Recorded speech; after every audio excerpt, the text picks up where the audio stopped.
It's July. It's a month after Pride Month, and I think we all know what that means. It's time for our favorite Saudi esports intervention, the Esports World Cup. Conspicuously, as we said, not during June, when all of the teams and publishers who have been paying lip service to Pride Month would then have to counteract their own morality by immediately participating in a Saudi event. And look, we've covered a lot of this before, including the fact that it was moved to Paris this year. As we have stated, greatly under duress of the Saudi Arabian monarchy. Actually, the rumor is directly, MBS was saying, do not move this to Paris under any circumstances, but eventually he had to fold because of the Iran war.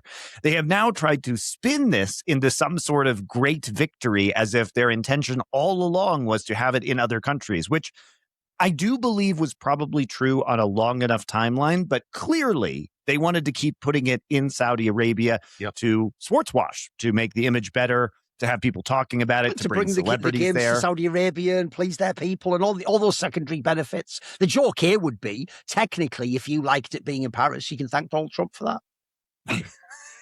I don't make the rules. Because here's the thing. By the way, I think I know another reason, Monty, why they also didn't want it in Paris. Because hasn't it being in Paris also highlighted the stupidest Emperor's No Clothes part of EWC? That it's an AstroTurf event where there's no real crowd hype, no one gives a flying fuck, and you just can't pump up the stakes because it's just a sheik going, do you like that, son? Yeah. Meanwhile, when you put it in Paris, all the games are suddenly popping, and you could believe it was like a major in these games. It's crazy, isn't it? Yeah, they actually have a crowd. People are interested. Yeah, I can tell you the league one was fire, mate. It was epic. The KC fan was going nuts. Yeah.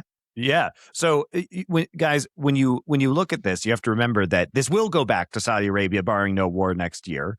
Although at this point, who knows how long the Iranian war is going on.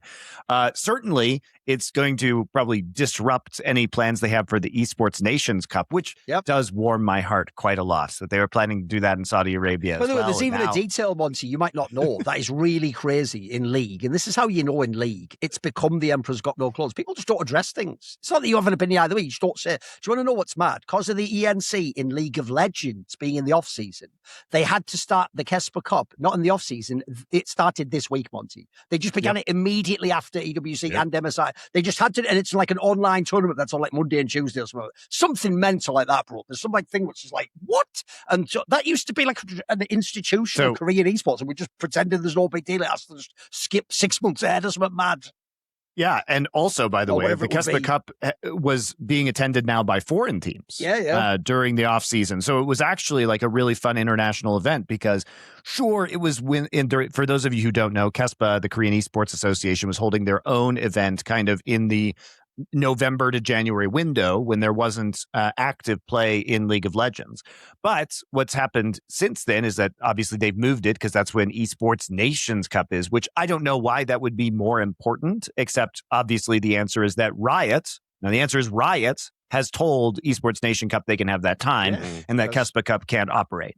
And also because of the money that KeSPA wants to make. And Riot probably wants it too, and all the rest of it, Because KeSPA is the governing body that selects the team, they probably receive a bunch of money from Korea winning the Esports Nation Cup. By the way, which they just will. Before I forget, because we're never going to talk about these topics either. We don't do a League of Legends show together. The other thing that is so beautiful, Richard, I almost laughed myself to sleep the day I saw this, is remember, think about how, if, for example, Perks was to like a tweet mildly critical of Zelensky, he supports Russia! He supports Russia! If he just says publicly, I'm a Catholic, or I might even be Orthodox Christian, whatever it is, if I'm a Christian, wow, he's homophobic, he hates gay people. Right? Not only does Faker dream of having dinner with MBS, is he sponsored by a literal oil company owned by the PIF. Are you ready for the last one? He has chosen as a voluntary thing in public to become an honorary policeman. Yeah. Where the hell is everyone from 6 years ago in League of Legends?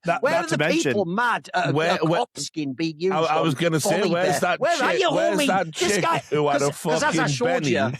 Where's that chick who had a Benny about a police volleyball skin, being used? Where's she at? But also, he's now an ambassador for the EWC, which is, again, even more Saudi direct sports washing involvement, which is about... I just think it's funny, because anyone who ever said all cops are bastards, Faker's a cop. What are you going to do with that? Stick back to your pipe, pal. Look, look, we've said this a million times, but Faker hasn't made any moral grandstands, so whatever, you know what I mean? Whatever to him. Moves, but yeah, whatever. But the thing about this is like, how can you say Carlos taking a picture with Andrew Tate is somehow worse than Faker being an esports official ambassador to the Kingdom of Saudi Arabia to cover up human rights violations? I know. So in any case, with the Esports Nations Cup, I mean, this whole thing is like, obviously everything is moving around, probably because, some combination of KeSPA wanting the money and Riot also potentially, because Riot, and we'll talk about this because there's been some really hilarious interviews from Riot that have been going around about EWC, where they are very, very deliberately still pretending that they don't have a lot of involvement in it, but also tacitly admitting that they have way more involvement than they said they would ever. Because we'll get into the history of it, because once you start digging into that, it gets really crazy. They've also now released, I'm sure you guys will be thrilled about this. We talked about this last year in our review, but their documentary on Amazon Prime, which is Esports World Cup, Level Up, Season 2. They weren't content losing millions and millions and millions and millions of dollars last year, making this outrageously terrible and full of lies documentary. They've now followed up with a Season 2, which nobody will watch. And which, by the way, we really appreciate you guys going to IMDb last year and giving it the ratings it deserves. Keep that up, by the way. Head on over to IMDb, because last year I pointed out that it had like 10 very high ratings, which is just appallingly low for IMDb in terms of the number of reviews. And like 9 of them were from Saudi Arabia, because when you go into reviews, you can... Or Germany, ESL, critically. You could sort by geolocation. So yes, thank you guys for going over there and telling the truth about that documentary. Keep it up, because we're gonna talk about some of the choices that were made in this season of Esports World Cup Level Up Season 2. Yep.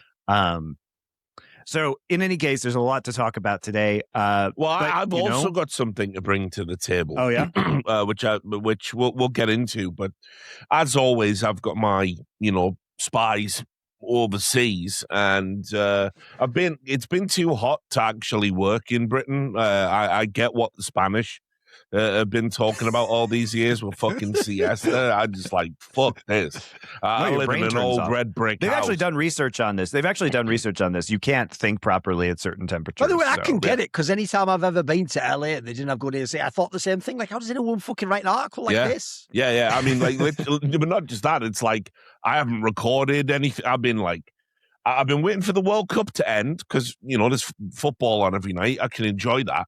And then the temperature at even a night, so you get up at 4 a.m. to watch a football game, gets to fucking 6 a.m., sun's coming up, it's baking fucking hot again. It was 22 degrees when it was pitch black outside. I like fucking die. And like I say, obviously, all avoidable if we were just allowed to have AC in Europe, where, it's like you've got Macron coming out and going, 10,000 people have just died in France. Trust me, this is related to what I'm about to tell you. 10,000 people have just died in France or whatever, because we don't have fucking AC. Americans are just laughing on the other side of the Atlantic like big cigars in their mouth like that. Even in Asia, mate, Asia is full. Even Southeast Asia is full of AC. But you have to have it. We've got the these. Funny thing is, when I was in my apartment in Korea, they just have a dual-purpose machine that in the winter blows heat, and then in the summer it just blows colder water. Yes. Yeah. Well, we call those planet killers in Britain, and because of that, you're not allowed to have them. Anyway, the point being, I got some messages about how somebody in the it was so hot in Paris, out of the frying pan into the fire. They went from Riyadh to Paris, and it was a heat wave that people were really struggling with the heat, and admins were still sort of making them adhere to a dress code, and admins themselves were in a dress code where they had to wear like black clothes. You're so close to a cancelable joke here too, but keep going. Well, no, I mean, listen, it's too hot. It's our beliefs. Get them on now. Yeah, I was. Trust me, I was gonna say congratulations to MBS on finding somewhere that's probably more Islamic than the disturbing thing Saudi. is the crossover between France and Saudi. It's a little bit too on the nose. Yeah, right. But anyway, so like a bit essentially, a player in a discipline collapsed, and it was mentioned on Twitter. I can't claim it was covered up or it was secret or whatever. But what people might not know, and I'll talk a little bit about it because there's a bit more details later, is essentially an admin did quit because they were fucking forcing them to adhere to this thing that was physically dangerous, essentially. So, is it an Esports World Cup if we're not putting human life on the line? That's another question to get into. But yeah, anyway, well, I guess where do you want to start? There's lots. Well, I want to start with a recap of last year because we have to. It's now been running for 2 years. Yep. We have 2 seasons of multi-million-dollar documentaries covering this. Right. Well, but last year, because basically a bunch of teams entered, had the number of games they could run in capped either for official reasons or financial reasons or unofficial reasons, and then Falcons win. There you go. There's the recap.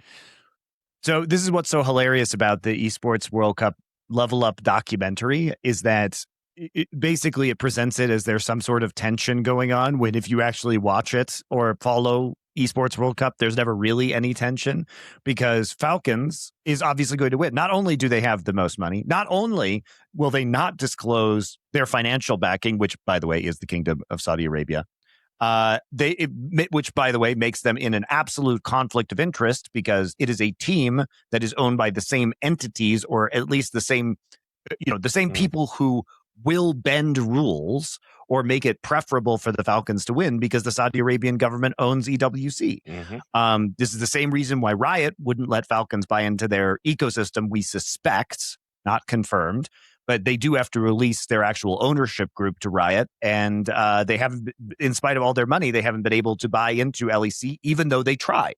They tried very hard.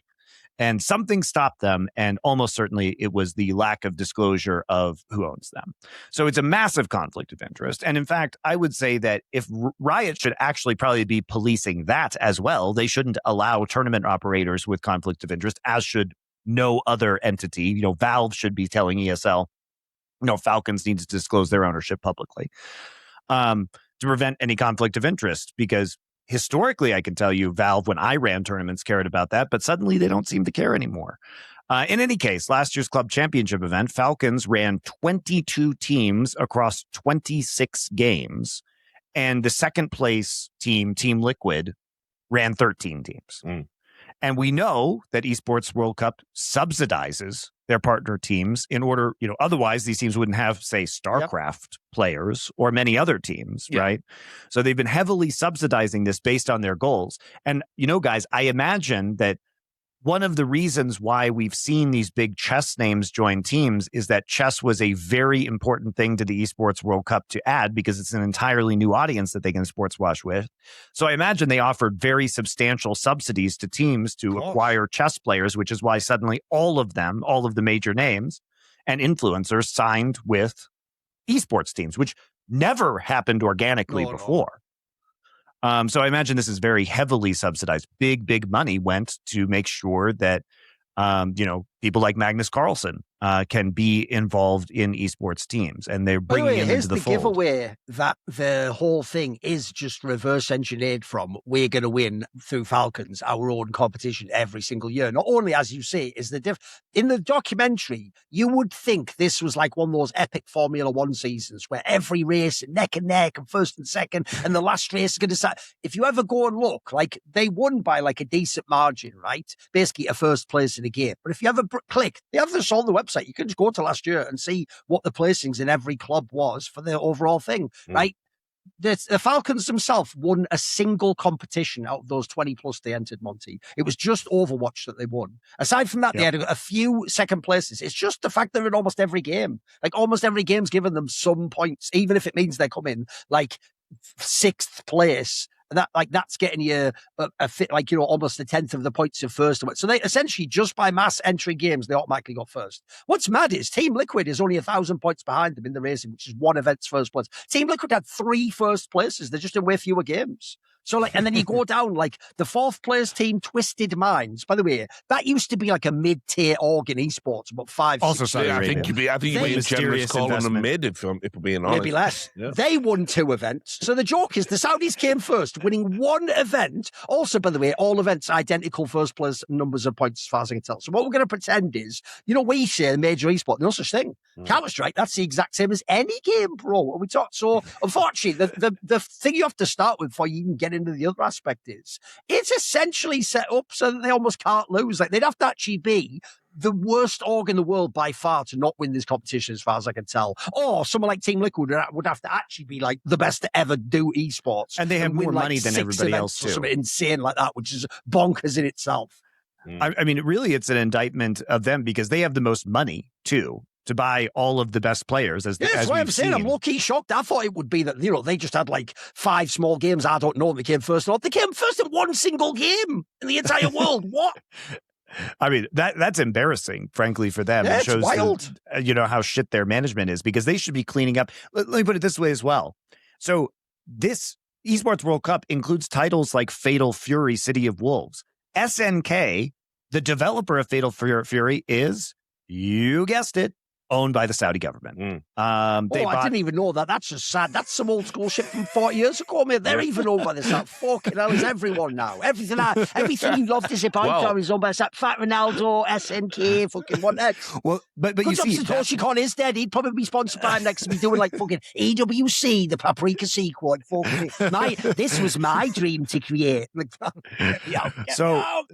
Yeah, so Fatal Fury, by the way, you'll love this, Thorin. So because Cristiano Ronaldo is so tight with the Saudis now, including being an ambassador for the Esports World Cup, they put him in the game as a fighting character. Yep. I even saw the video, and by the way, as a Ronaldo fan, it's one of the most shameless things I've ever seen. Because if you know Ronaldo, I don't know if he's ever played a game in his life. Maybe he played a game of FIFA once, He's quite famous. He's actually a really boring guy who's in the gym. He has to pretend like he can play as me and do all cool moves. Get me out. What are you talking about? You can bicycle kick why would this I want to do that? Face. Why would I want to do that, though? Remember, Mortal Kombat, motherfuckers just ripping people's heads off. How do I play you kicking people? While we're on this topic, it's actually worse because, we're from a time in esports where small development companies did do deals with, tournament operators to promote their games, Painkiller and, all the classics from back in the CPL days and what have you. And, we all knew what was going on. It wasn't that it wasn't transparent. It was just that it wasn't really talked about as being an explicit con job where we show you one game that we all know is inferior to the game that it's mimicking, but the developer of that game is essentially paying. Now, that's fine, right? That's one thing. Now, I don't know if you saw this story, but it's just all been approved this week. Electronic Arts is going to be almost entirely Saudi owned. Yep. And what's really interesting about that, and by the way, very interesting as well, about they're buying a public company and taking it private. Yes. Yeah. So, but one of the people that has been key in manufacturing that deal is Jared Kushner. Yep. Who obviously is Trump's son-in-law. So if you're one of these if you're anti-Saudi but you've got over it, we're gonna have. I guess we're getting over the anti-Trump self-enrichment thing as well, are we? And then if you happen to be in that Venn diagram, so think about that. I support gay rights. I'm against fucking Trump. And I'll tell you what, I also support Gaza. Mate, the fucking trifecta. What are you doing collecting anti-Infinity Stones, you mad fuck? No Infinity Gauntlets, all the shit you hate. Think about, think about what all the properties EA owns. Of course, FIFA, Madden, all of that UFC, stuff. I think they've got all of that stuff. That's before you even get into... Okay, so it took. This is going to sound really retarded, but it's true. It took years to get the Sims so you could have gay Sims. Okay. Right? I don't know the official point when we put gay sims in a meaningless virtual vivarium for fucking digital characters or whatever. But I'm pretty sure it was a hard fought battle to get gay sims in there. And but they did. They acquiesced and they were like, yeah, obviously we're gonna have gay sims in our sim game. Well, I guarantee you the Sims are no longer going to be gay because EA is now. I'm much more cynical than that. I think they're going to keep selling the Pride Month, decoration packs. Well, listen, you talked about that in the opening of the show, and I don't want to sidebar too hard. In fact, I won't sidebar. I will finish this point, and then we'll have the sidebar about just how quiet this Pride Month actually was. But anyway, so I don't think the Sims are going to be gay anymore. So we've lost gay Sims. Mass Effect is also owned by EA. Quite famously, there's multiple gay romances in that story. I wonder if they're going to go back and retcon those games. I think for Saudi Arabia and Saudi Arabian audiences. And you have to understand, like, they're going to push EA games now as the main games to go into Saudi, and they're going to push the competitive games as the main games to go on the Esports World Cup. Madden will be there. They'll find a way to work Madden in and all that other stuff. But anyway, I do wonder how hard in the paint it's going to go, because everyone says, the good thing about working with the Saudis is they're a light touch and they don't actually do things. And then you pick up a report and it's like failed project. Saudi executive pulls gun out of desk, threatens to shoot each other. That was amazing though. Looking at all.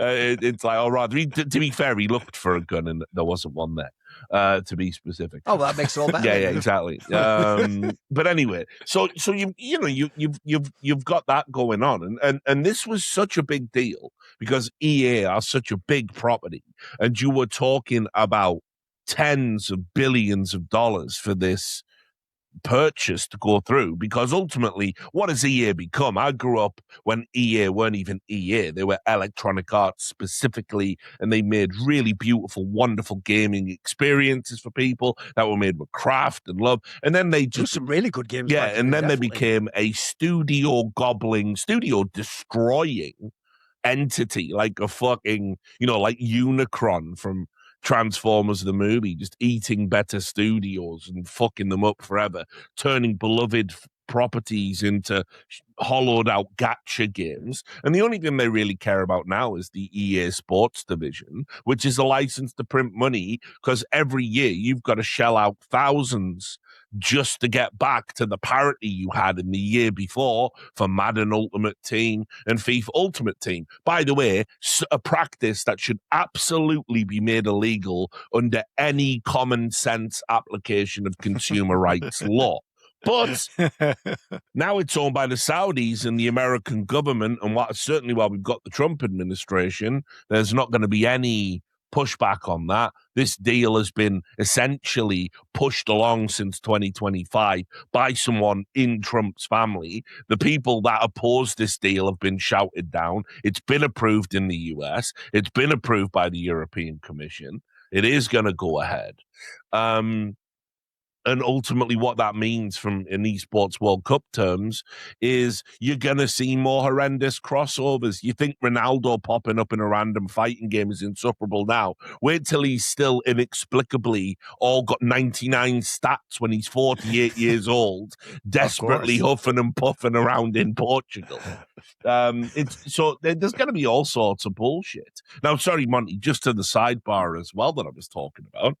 No. I think we should talk about. You want to track all the Pride Month stuff? Yeah, that's what I'm saying. So that's the sidebar. Yeah. So just to the sidebar. Yeah, let's do it. I didn't even do it this year. First of all, it was too hot. Second of all, the World Cup was on. Third of all, I am literally shouting into the void. I am the mad woman in the attic at this point. There is no point in mentioning any of this, really. The horse is certainly out of the barn. And it's also just fucking going away in its own, mate. If you noticed, every year it almost doesn't exist. Forget saying a month. It feels like a day now. I can tell you, I checked all of these things. I knew we'd record a show. And I checked all of these things. And as far as I can tell, we're all out of pride. There you go. I can't even remember seeing a famous one from a big account. I can't think of one. This year, what was even more notable was the development companies, which, by the way, are taking more and more Saudi money. You know how, like, there was that meme of, we've got the rainbow for the US division, but the Turkish division doesn't have the rainbow. Yes. The US division didn't have the rainbow for a lot of these development companies this year. And I know, look, there's going to be lots of based chuds in the audience going, yeah, well, you know, but I mean, like I don't agree with the whole month. Right? I speak in as one of the alphabet guys. I never fucking signed up for the whole month. The whole month is just like, no pun intended, ramming it down everyone's throats, and you're not going to win hearts and minds like that. There's only 12 months of the year, isn't it? Yeah, exactly. And once you start adding all the extra days to it, like, you know, the Dave Gay recognition, the Dave Bye recognition, it's like, no, we have a whole month. We don't need any extra days, guys. Like, this calendar creep is really, you know, there's lots of shit that we've essentially done to ourselves that's made the LGBT community thoroughly disliked by the chudosphere. It's not, the critique is not entirely without a point. But what I will say is that I think back when we used to have Pride Week and we'd have a Mardi Gras and everyone had come out dressed fabulously. You know, I'm not talking about the weirdos pissing in fucking swimming pools and all of that fetish shit. Back when we used to just have a week and we'd come out and we're like, look, what up, straights? That's fine. I'm about that life. So we didn't even have that now. We don't even have that now. Not in esports, not in gaming, nowhere. And that is because I'm pretty sure, and no doubt there might be other reasons, like, well, the Trump administration it's dangerous. You can give me that narrative, but it's bullshit. That's why that doesn't fly, though, because people like Team Liquid Steve were openly saying shit about the Trump amendment. So in that case, it has to be the Saudis, which is the only one, especially because here's the key thing for me. In esports, whenever we change direction, we love to fucking announce it. When they just do it quietly, bro, that means there's a dodgy reason as to why they did it. Yeah. And it's just, since we just did this movie recently, the pride shit may as well be holding up fucking Marty McFly's family picture and everyone just fading away. They never existed. Foreshadowing. What family? You never had any kids. Yeah. No, exactly. But I mean, what's super weird about it is, you know, if you go back to 2016 to 2018, that period where the way you raised money in esports was by attaching yourself to diversity, equity, and inclusion initiatives from the American market, particularly companies like Intel, who spend hundreds of millions on this stuff. We were told these were immutable values. Now, understand, I am not saying I don't want these immutable values in esports. What I am saying is, we always were walking a very strange fucking line in esports where if you were an American or European and you would be like, look, I just don't want to wear a rainbow pin. He's scum, he's Hitler, kill him, right? But then we would edit an entire South Korean broadcast so rainbow signs in the audience just didn't go out. And Chinese, South Koreans and or Russian. Chinese or Russian, yeah. Because obviously back then, and we can't was call a place. Taiwan. Yeah, we can't do that. Exactly. Yeah, and that's, so that's a no. You mean Chinese Taipei, Monty? Yeah. Oh, sorry. So what's Taiwan? Thorin's keeping it a bit. He wants to go there again. But no, for me, it was just so absurd that we were then gonna like penalize people for, you know, look, you've got to have the right to freedom of expression. You have to maintain that right. You know, and it's like, while I might think you're suspect if you don't want to wear something that's just there to promote awareness for what ostensibly is a good cause, you've still got the right to do that. You shouldn't be despised. Your reasons are your own. And yet we refuse to do that. And then we fast forward to a future where under Saudi, it's almost like the inverse is happening now. Like if you were to come out and be too out and proud and and all of this, all of a sudden you're creating a situation where it might actually be that an esports org might not want to recruit you.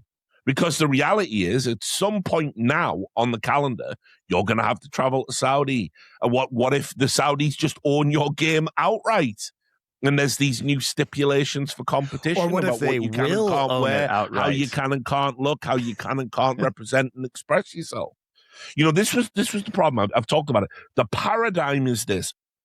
if you believe in freedom of expression and that people live once, and therefore we should have total freedom to be who we want to be in this pocket of space-time that we occupy, right, then it has to cut both ways. It could never only cut one way, because when the power shifts, this one's bad. Well, I don't like that. That affects me. Yeah, but you were okay when the power was here, and it was you were telling these people they couldn't do it as well. It's just got to be all or nothing on this particular topic. And unfortunately, we've a lot of people have learned that only now, when the big Saudi rug pull has occurred. By the way, that's Indeed. Even how you know the whole thing was only ever sports washing. Because actually, I always thought this is how you know esports doesn't and probably never will make money. If it was just a giant money maker, and what you're actually doing as a Saudis is buying a giant media and sports asset, the first thing you'd actually do is the opposite. You'd go, you know what? I know you might think and have preconceptions because we're Saudi Arabia and over here we have certain theocratic Muslim ideas. But actually, when you work with us as an influencer company, especially a Western one, you're going to do whatever you want. That's actually better for us. You know, like I've had this happen before. Put it this way, when I worked for Flashpoint, buddy, you remember this? I remember saying to them, like, does that mean though I'm like exclusive for Flashpoint? And they were like, no, it's actually good for us if you work with the other companies, because it shows that you're still like an independent voice and you work with other companies. And then when you also then come to our product, it brings status to our product. You'd think that's what you do. But if the entire exercise was just a sports wash and to make your cultural values be spread about, you do it this way. So they have done it this way, unsurprisingly. Where, yeah, the whole point now is they're never going to overtly say it, but here's what's funny. People don't even get this. This is actually an exercise in teaching how coercion works.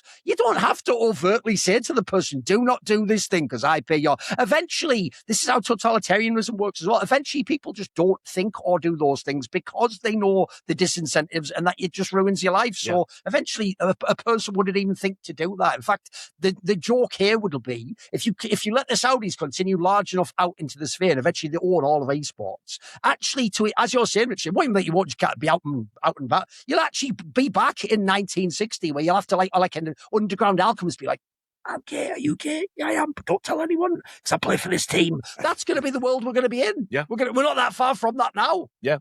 Yeah, and look, I think you're right. Again, they never tell you I'm not hiring you because you're someone who's gay or flexes all that shit. But eventually, if that just becomes viewed as we're deciding between two people, you're going to pick the one that didn't do it, aren't you? I'm sorry, in this case, you're not going to pick Sonic Fox. You're going to pick even the second place guy because that guy's not going to fucking say something on the mic, is he? Yep, and that has been ultimately a large part of Saudi Arabia's goals, just in general, everything they're doing outside of esports, right? It is.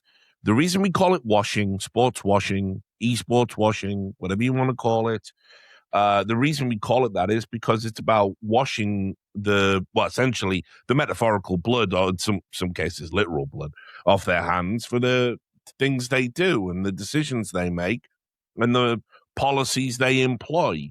If you occupy enough space of what matters to people, then people will create exceptions for you. And, Americans, like I say, I keep it real, right? Love America, but American exceptionalism's been a thing for a very fucking long time because it's America. It's America. We just saw it. If people don't know, that's actually what the stupid discourse about the World Cup was. It was a bunch of Americans waking up and going, there's a giant event in our country and it's a sport. Wait a minute, are we in this? Why aren't we the best? And if we're not the best, it's like, and the whole thing was just like, bro, maybe there's just some sports you're not the best in. Like, This doesn't baffle other people from other countries, but there was a lot of Americans genuinely where their logic was either we should be the best, or if we're not, it must just be a bad sport. So which is like, what a strange way to interact with the world. But it just speaks to how they see the world. Yeah. This summer, you may have weight loss goals. You may be starting to hit the gym, but what can really help you is Weight Loss by Hims. It's designed to support you every step of your weight loss journey. And now Hims offers access to an affordable range of FDA-approved GLP-1 medications, including the Wegovy pill and the Wegovy pen, so you can lose the weight and keep it off. And with Wegovy at Hims, you can lose up to 20% of your body weight when combined with diet and exercise. It helps you regulate your appetite, eat less. That's primarily what it does, right? Is that it helps you eat less than you normally would, so it'll help you keep the weight off. Plus, Wegovy is the first ever GLP-1 pill for weight loss, so there are no needles needed. And with HIMS, it all happens online. You will connect with a licensed provider who will determine if treatment is right for you. If prescribed, your medication is delivered right to your door. There's no insurance necessary. They also have 24/7 messaging with your care team and in-app lifestyle and nutrition support. So recipes to help you with your weight loss, meal plans, fitness videos, sleep content, and more. And even better, with a range of affordable GLP-1 options, HIMS make it simple to find a weight loss approach that fits into your world and your wallet. So you'll get, if you're eligible, you get a treatment plan personalized to you and unlimited dosage changes as needed. So if you are ready to reach your goals, visit hims.com/Four Horsemen, FOURHORSEMEN, to get a personalized, affordable plan that gets you. That's HIMS.com/Four Horsemen, hims.com/Four Horsemen. Weight loss by HIMS is not available in all 50 states. Wegovy is the registered trademark of Novo Nordisk AS. To get started and learn more, including important safety information, Wegovy clinical study information and restrictions, visit hims.com. And thanks to HIMS, they also offer a variety of other products for men's sexual health and hair loss as well. So check them out for a variety of reasons. But if you're interested in losing that weight, then go to hims.com/Four Horsemen, and they'll help you out over there. Thanks a lot to HIMS. Another sign that, this isn't going very well for Esports World Cup in terms of their initiatives has been the sponsor turnover. So one thing that's very interesting is that, so you guys may not be aware of this, but different regions for big multinational companies have different marketing budgets, right? So there'll be a Middle East marketing budget, which will cover Saudi Arabia, European, North American, South American, Australian, et cetera, right? And so one of the most interesting features that I've seen about this year compared to last year was that Pepsi and Mountain Dew were actually the main sponsors of Esports World Cup in 2025. Yeah. They are no longer a sponsor at all. And that probably has something to do with the movement to Europe because, you would think Pepsi's a global brand. Right. Okay. But here's the thing. Pepsi sponsored the Falcons training facility in Riyadh. Yes. And a lot of these global companies are using this to curry favor with the Saudi Arabian government because that's how things work there. You pay them money. You pay to play, right, in Saudi Arabia. And so mysteriously, when it goes to France, they lose one of the main partners that they have. And now, if you look on their website, who's the elite partner? Oh, it's the Saudi telecom company. Why would they need to advertise in France? What's their next biggest partner? Oh, Qiddiya City. These are all Saudi Arabian government initiatives. Yeah. And then down there, you have some other companies, right? But some of them, like Secret Lab, are just event suppliers, which means they gave us chairs for free. Yeah, so they get a logo. And then, yay! But they also have other strategic partners like Saudia and Aramco. This is overwhelmingly funded by various entities that are Saudi government owned. And some of the biggest corporate partners that they've had previously have vanished, right? And, they're just... It's not only that the Saudi government is not going to see the same benefits. Like I'm all about the Esports World Cup continuing if it's never in Saudi Arabia again, because it defeats the point. Basically, at that point in time, the government is spending money to not successfully sports wash because they need people to go there to make it cool. Nobody is going to France and coming back and telling everybody how awesome STC, the Saudi Arabian telecom company, Mate, no one's going it's to France and telling anyone how awesome France is, for fuck's sake. So let's just get that out the bag. You see, this is the issue, right? Which is that now they're stuck because they have to pretend that this is a good thing for them, but they're really just wasting millions of dollars promoting France at this point in time, and they don't even have the corporate backing because the corporations don't give a shit, and they were only ever there in order to pay some money to the Saudi Arabian government. Yeah, with their Middle East marketing budgets. On that point, though, I would say that there's still a lot of benefit in promoting what is effectively a resort in the form of Qiddiya to the European audience. I mean, that would always be there. They would always achieve that goal. And on the PepsiCo thing, obviously Pepsi is marketing its sweet, sugary drinks to Saudis in Saudi, and its marketing is less important outside of that market. But I don't think it represents a change in the relationship between the company. I mean, like Pepsi's bottling plants in Saudi, for instance, as they make up a significant percentage of the employment market out there. They've been expanding their infrastructure for producing Pepsi globally and shipping it, in Saudi for a long, long time. And they're one of the brands that committed to that early. This isn't like a Project 2030 thing. This isn't even the last 20 years thing. This is in excess of 50 years that Pepsi has found a way to cut corners, get tax breaks, and make money in hand with the Saudi Arabian state. I mean, for all the criticism Coca-Cola has come into down the years, rightly so. As a company, Coca-Cola has done some atrocious things. They've gone to like Indian. They've took water reserves adjacent to remote Indian settlements and drained them dry so they can make Coca-Cola. It's basically what people are scared about with the AI data set, but a real version of that. But no one gives a fuck because, again, which person's really going to actually make us all boycott Coca-Cola or something? No one exactly. And obviously, things we don't try when Coca-Cola have ties to Colombian trade unionists being murdered in that's even a classic one for the bottling plant in Bogota. No one here in Britain is going to go, well, that's my last fucking drop of that. You know what I mean? And By the way, this actually ties into what I hate about this series as well. It is actually all the worst, darkest shadow elements of liberalism, which is that the worst thing about liberalism to me, in terms of how it's marketed, is there isn't an evil dictator going, press this button to kill millions. Instead, what happens is you have some distributed network where, because every single person in the network mildly bends the knee and accepts $1 for something that's bad, at the end, the same amount of people die, or the same human rights violations are done. But at the end, we all get to go, I wasn't the one who stabbed Caesar. You know what's going to happen there, Thorin. In the comments, you're going to be told your objection isn't liberalism, your objection is capitalism. So get ready for that.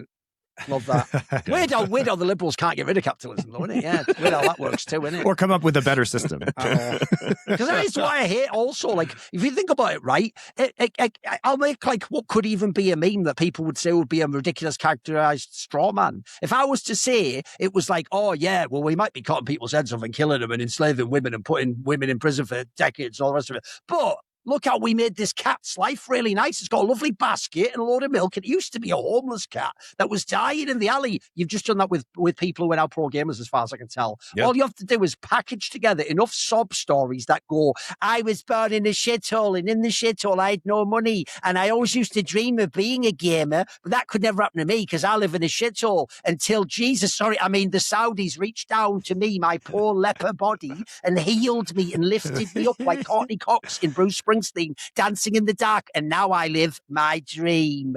It's like that, but seriously, this series is that like 10 times in a row. They do it. The worst thing about it is this, right? By the way, as someone individually, the part I find most offensive is that sort of content is the sort of content someone who would need a esports historian would create. I would create a documentary piece, but they also don't even do it well. It's not classy. It's not well done. The production value is good. That's about it. Like, they don't even do the thing I've always told Monty, which is you never top-down impose your storyline onto someone else's life. You look at their life, and what you actually will know if you're not a cynical prick from outside of esports is the best competitors already have an unbelievable story. Remember that one I told you, Monty, where we were selling it to some companies? It's like, mate, you don't need to pick someone and go, oh, let's just say that because, he was from like a poor family user actor. You could just take someone like Double F, where he was homeless, into like fucking became a superstar, into his family died, but then he played on the same like week or whatever. But that's like a movie script already, bro. Yeah. You don't need to be cynical. You don't have to get the same exact square hole and ram the circle in it every time. There's just already a circular shaped fucking hole, but they never get that. And this whole thing, by the way, is produced for real, as though all EWC is doing is like enriching people's lives in poor countries. It's actually so cynical. That's why I say it's what I despise about liberalism. It's basically like, ignore all this shit I am literally the same person doing. Look over here, I gave a child a big lollipop and he's happy now. Like, well, fuck me. This is so tiresome. By the way, also, if you watch episode 1 and you're bored, the rest of that times 5. What it also does, Duncan, and you've alluded to it there without explicitly saying it, is you get a lot of people who justify taking Saudi money because they go, well, if the Saudi Arabian state is evil and they make money doing nefarious things, but you give me a bag of that money that was made in that way, and then I somehow spin it into a world of good deeds, and I do lift people out of the gutter to be pro players, and I do give to charity, and I do use the money so I can go out and promote good causes, then what I've done, actually, that's a W, that's a win. And obviously when you say that, and by the way, probably that's the second most popular justification for the Saudi money after they drive now. Right, so it probably about 30% of people, I would say, justify the Saudi bag in that method. The Saudis are rubbing their hands. That's exactly what they want you to say, because what that implies is that it doesn't matter how you make the dollar; it's how you spend the dollar. And of course, the reality is that's not true. you know, how you make the dollar is the most important aspect of it. So yeah, it is funny to see essentially a series where everyone goes, here I am living in, often, by the way, countries that themselves have been brought to ruin by oppressive states or exploited by other countries external to them by exploiting labor or resources or whatever it might be, and they go, well, now that the Saudis are giving me this money, this entire system fucking works, doesn't it? So it's a wonderful series. It's a wonderful series in just how delusional people can be, as long as it means they're going to live a much more comfortable life. The weirdest thing is, though, that the trick works, because if this was like BP and they just had a massive oil spill and they went, fuck, quick, give some money to like a small animal sanctuary, everyone wouldn't go, hey, quit protesting oil. It's fucking brilliant now. That is what we've done in esports. It's mad. Or even worse, the one that triggers me, but whatever, we'll put that at one side. It's the one where they just go, and you promote gambling. I'll never escape that one. Now, if I'll know that I've gone into Enter the Void, like fucking purgatory hell realm, when I have to experience that every day. I'm like, oh wait, I already did my bad. Go to the light, Thorin, go to the light. Let's get out of this fucking realm.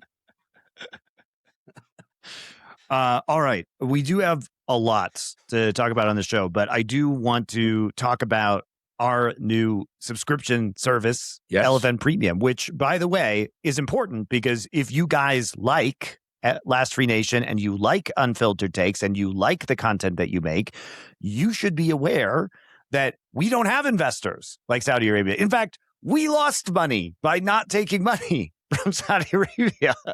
So you can support independent media, because the cool thing about LFN is it's all owned by us, the hosts, all the hosts, our staff on the shows. We don't have outside investors. And what this does is it keeps us independent, and we don't do any creative control.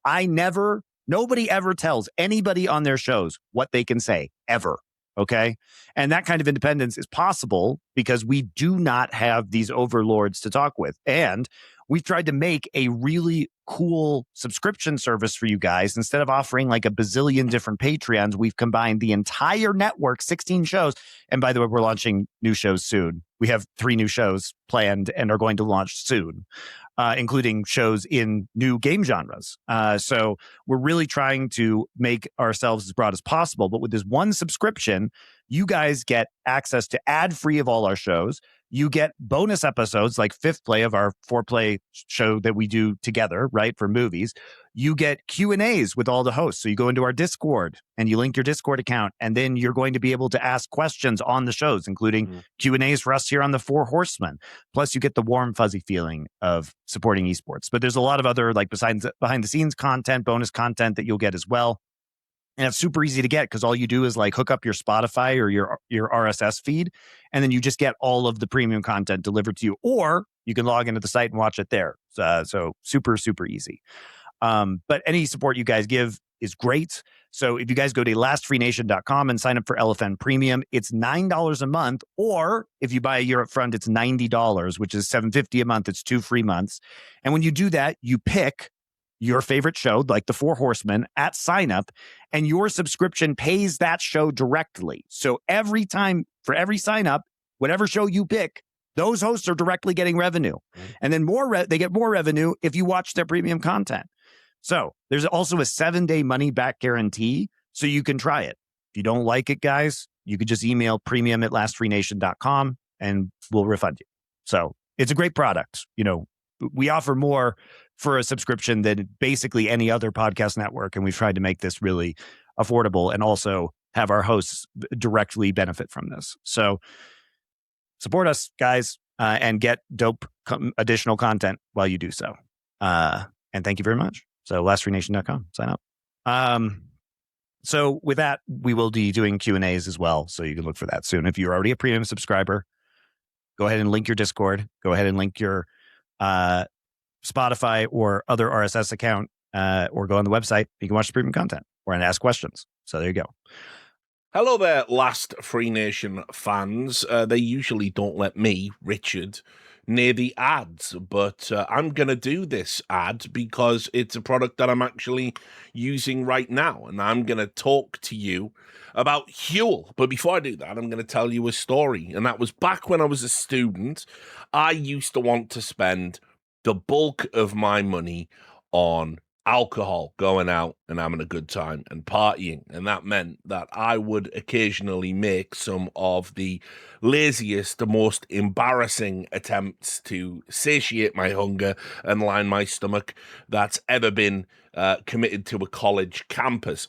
In particular, one of the go-tos would be just pasta that was boiled in a pan with 2 of those horrible, waxy American-style cheese slices stirred in and melted into them as some sort of substitute for mac and cheese. Super cheap, not very pleasant, but it did the job. And it's certainly no way to live. I look back on those times in abject horror now. But Huel is letting me do something that's healthy. Like, for instance, you can probably see a little bit pudgy in the face right now. We've just had a World Cup. I've been drinking a lot of beer. So what I'm doing is using Huel to essentially be my breakfast. That way I can control the calories I take in and control the amount of protein that I take. I got sent a complete care package. I've tried all of their products now, and I just love these bottles. You just stick them in the fridge. They're ready to go first thing in the morning. Very filling. Really do knock it out the park. Now, you, of course, can try different types of Huel. There's the Black Edition powder, which is 40 grams of protein. You just mix it with water or milk in about 30 seconds. It's a complete meal you have instead of food, not a shake you take on top of food. It's got 27 essential vitamins and minerals, no artificial sweeteners, colors, or flavors. The RTD bottle is the grab and go version, 35 grams of protein, 7 grams of fiber, and it's under $5 a meal. Now, the offer is 15% off online for new customers like you guys out there watching now. All you do is go and use our code LFN and you will get 15% on your purchases. So make sure you go out and take advantage of the offer from Huel. That's Huel. Let's move on and talk about, I do want to get into like the ridiculousness and the lies of the documentary. And I do want to get into the absurd Riot interviews that are taking place about this, which they directly lie about everything that they said they wouldn't do previously, about their level of involvement, of course, which we told you was the case when it happened. Yep. But it's actively happening.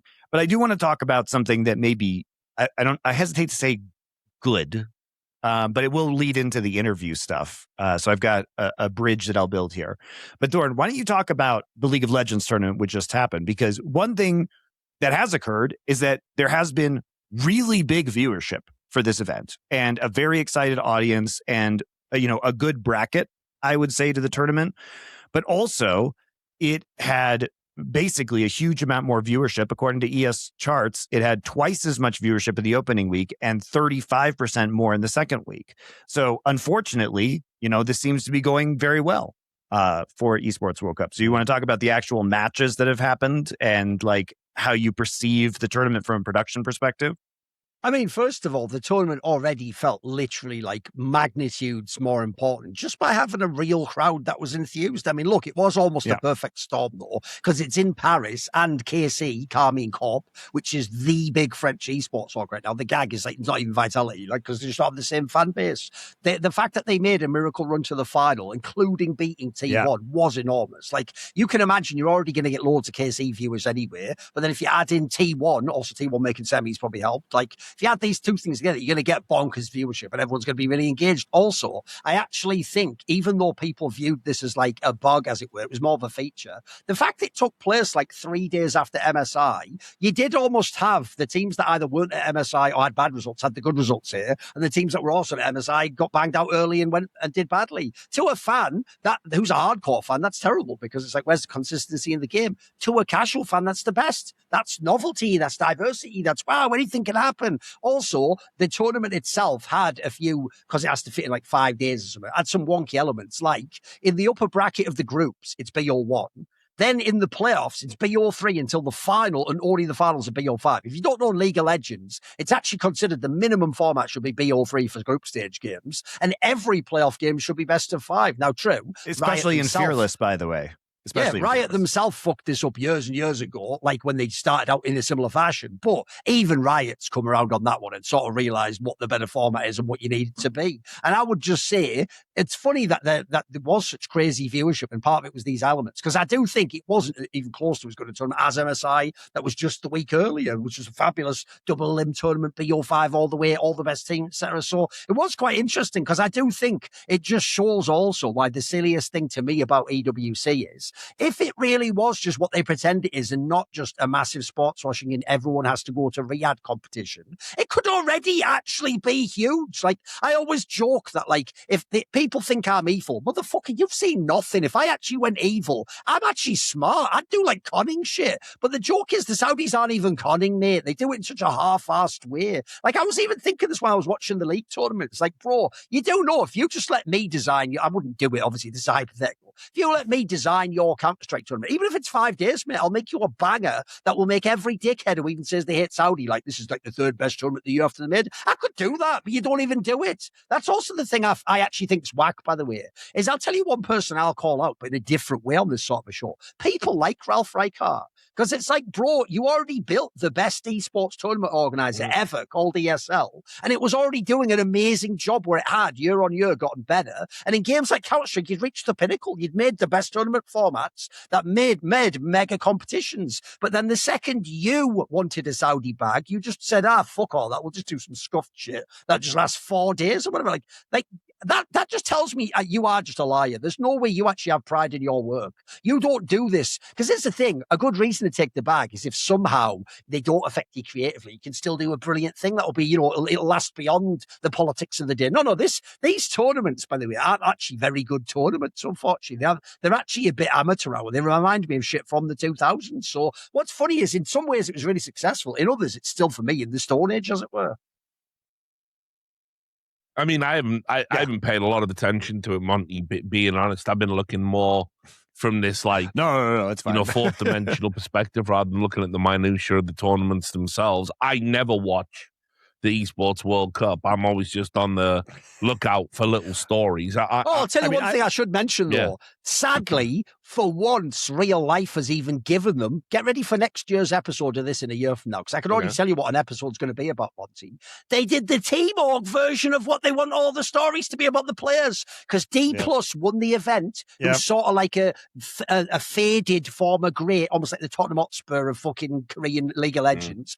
They themselves, as an org, right at becoming into this event, had to announce they haven't paid their staff in a month because they've got financial problems. They then won the event, so that even becomes an org rags to riches. Hey, the EWC changed our life. I'll bet the next document next year, but I'm going to be able to predictions. It's like, you're the only reason we were able to keep the lights on. It's going to be some shit like that. There'll be a Korean guy crying, I felt ashamed because I let the company down, but then EWC came along as a partner.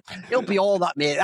Sadly, that story was queued up for them, mate. That's their dream that they won the tournament. Yeah. Because I'm not implying anything fixed them about the tournament. They run for real, but that is right into the wheelhouse of this. They changed our life shit. Yeah. Well, and also, like, you know, the weird results that happened at EWC, and there were weird results that happened last year as well. The reason why the weird results happen is because the teams don't care, guys. Or some teams may care, but they're the teams that aren't the best. And the travel time's impossible, Monty. You can't go from South Korea and then 4 days later play a match in fucking Europe. Like, how are you even, remember, if you're in the final, how are you even traveling? That's like a 10-hour flight. That's ridiculous. Yes. More than that. Actually, it's more now because you have to fly around Russia. So the travel times between Europe and Korea are significantly longer than they used to be. I know, because I'm going to be making that flight in a couple weeks. So God bless. I was surprised to see that they're now like 12, 13 hours long, which they were not previously.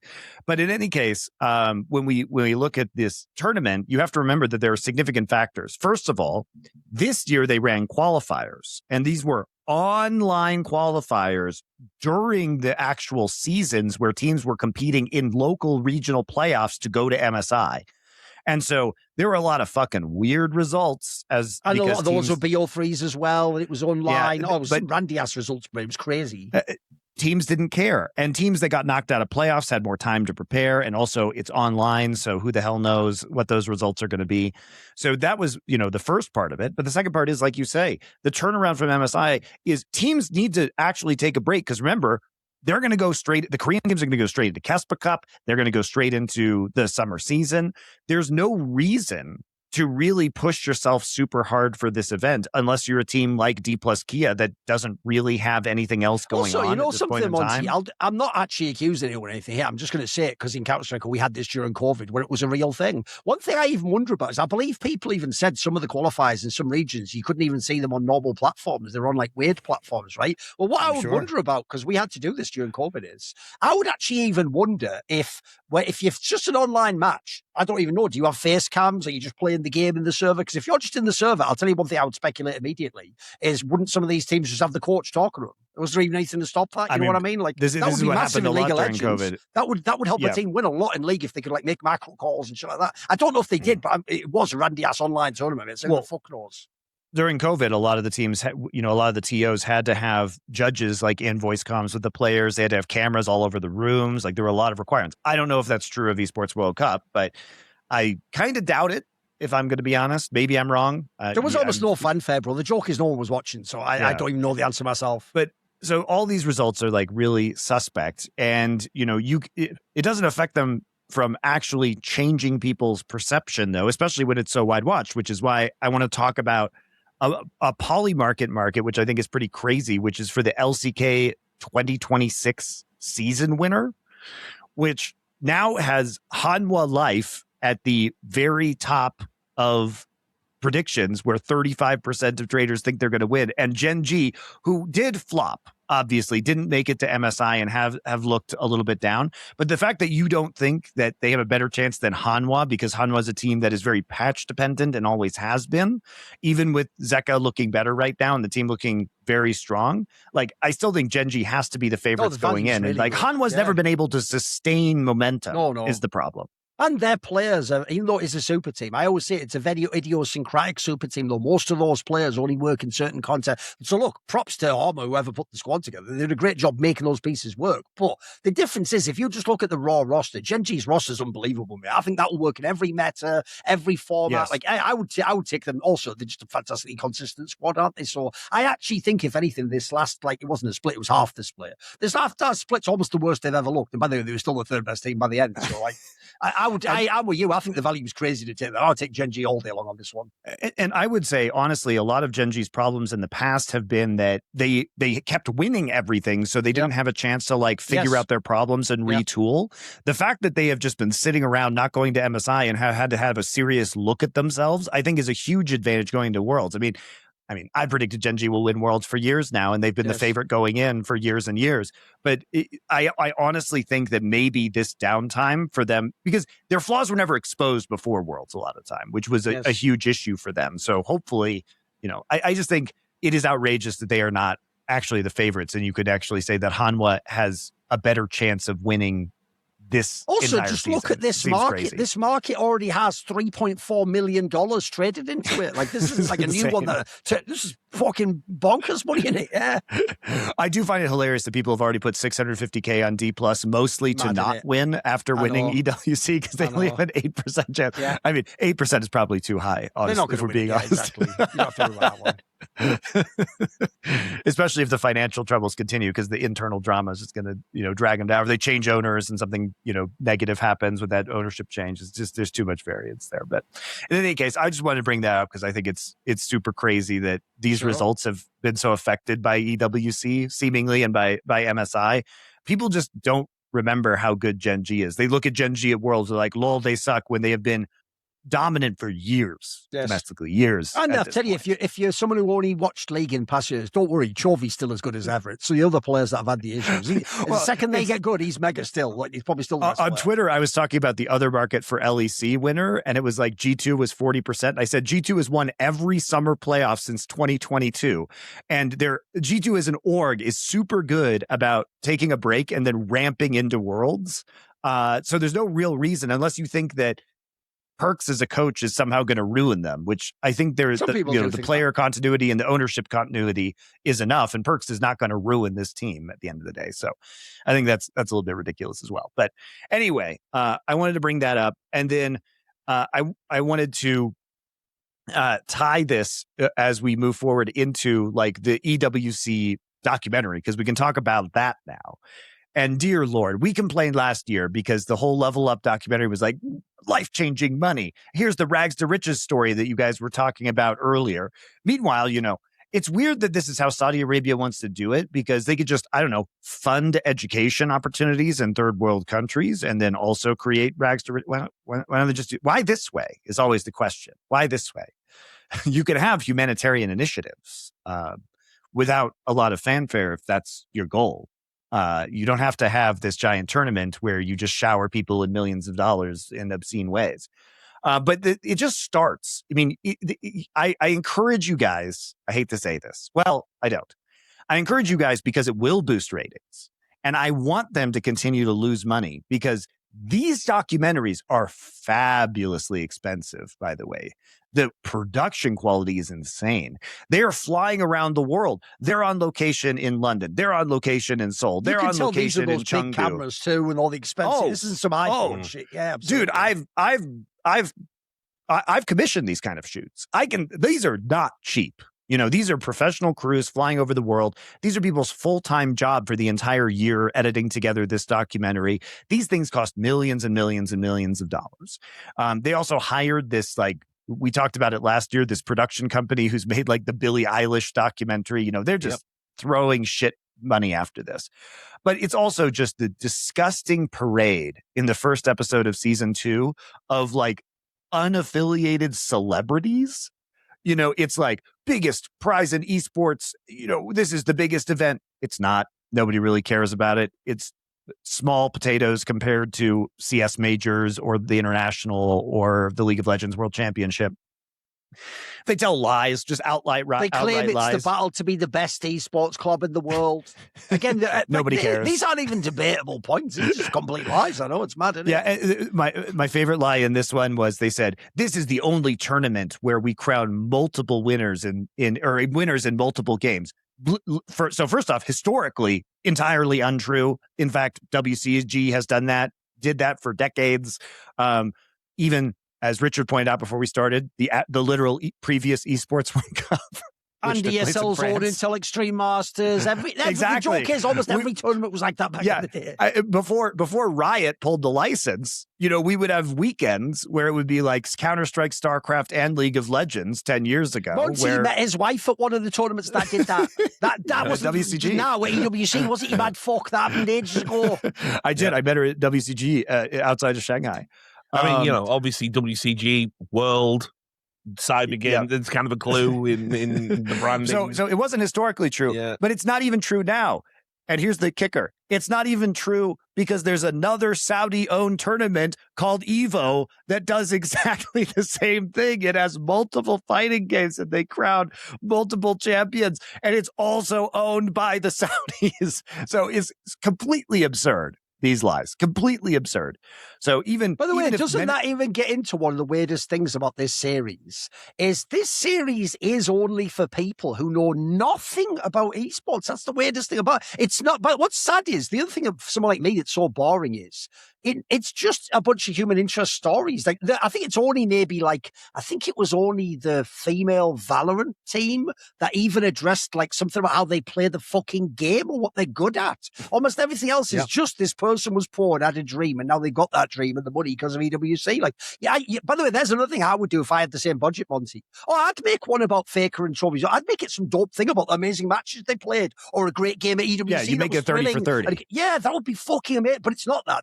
Again, I always ask with these questions, who was this for? And as far as I can tell, it's genuinely, Monty, for someone surfing Amazon Prime who doesn't know what esports is, but even worse, they've heard there's a buzz. They click it, and then they essentially just get a bunch of totally inaccurate, factually wrong shit that'll make them think EWC is esports. That is esports itself. Yeah. Like when I said I am esports, they think they're esports. But you see, here's the other problem is that if you know ball, right? If you know ball and you watch this, then you know it's lies. And also, it shows like, okay, I may care about one esport, or I may, I don't really care about Valorant, let's say. But, I know who Boaster is, and I thought at least his human interest piece about his childhood theater background, I didn't know that. It explains a lot about him, actually, and it's very interesting. But it's weird when he was doing Oliver Twist, he didn't understand the character of Fagin very well, but don't worry about that. That's good. It's a good one. Glad you had that in the chamber. But when we look at that, I care about that because it's Valorant, but I don't care about Valorant, but I at least heard of Valorant. There is no shot I, as an esports fan, are watching Mobile Legends bang bang human interest stories. And I will say this, when a lot of people have proposed, and I've been in the room when people have talked about let's make Drive to Survive for esports. And this is, basically that's what everybody said. Let's make Drive to Survive for X thing has been the Hollywood buzzword, right? Because Drive to Survive was incredibly successful as a standalone product and also was incredibly successful at minting new Formula One fans, particularly American fans. Yep. And so everybody wants to copy this, right? It was brilliant.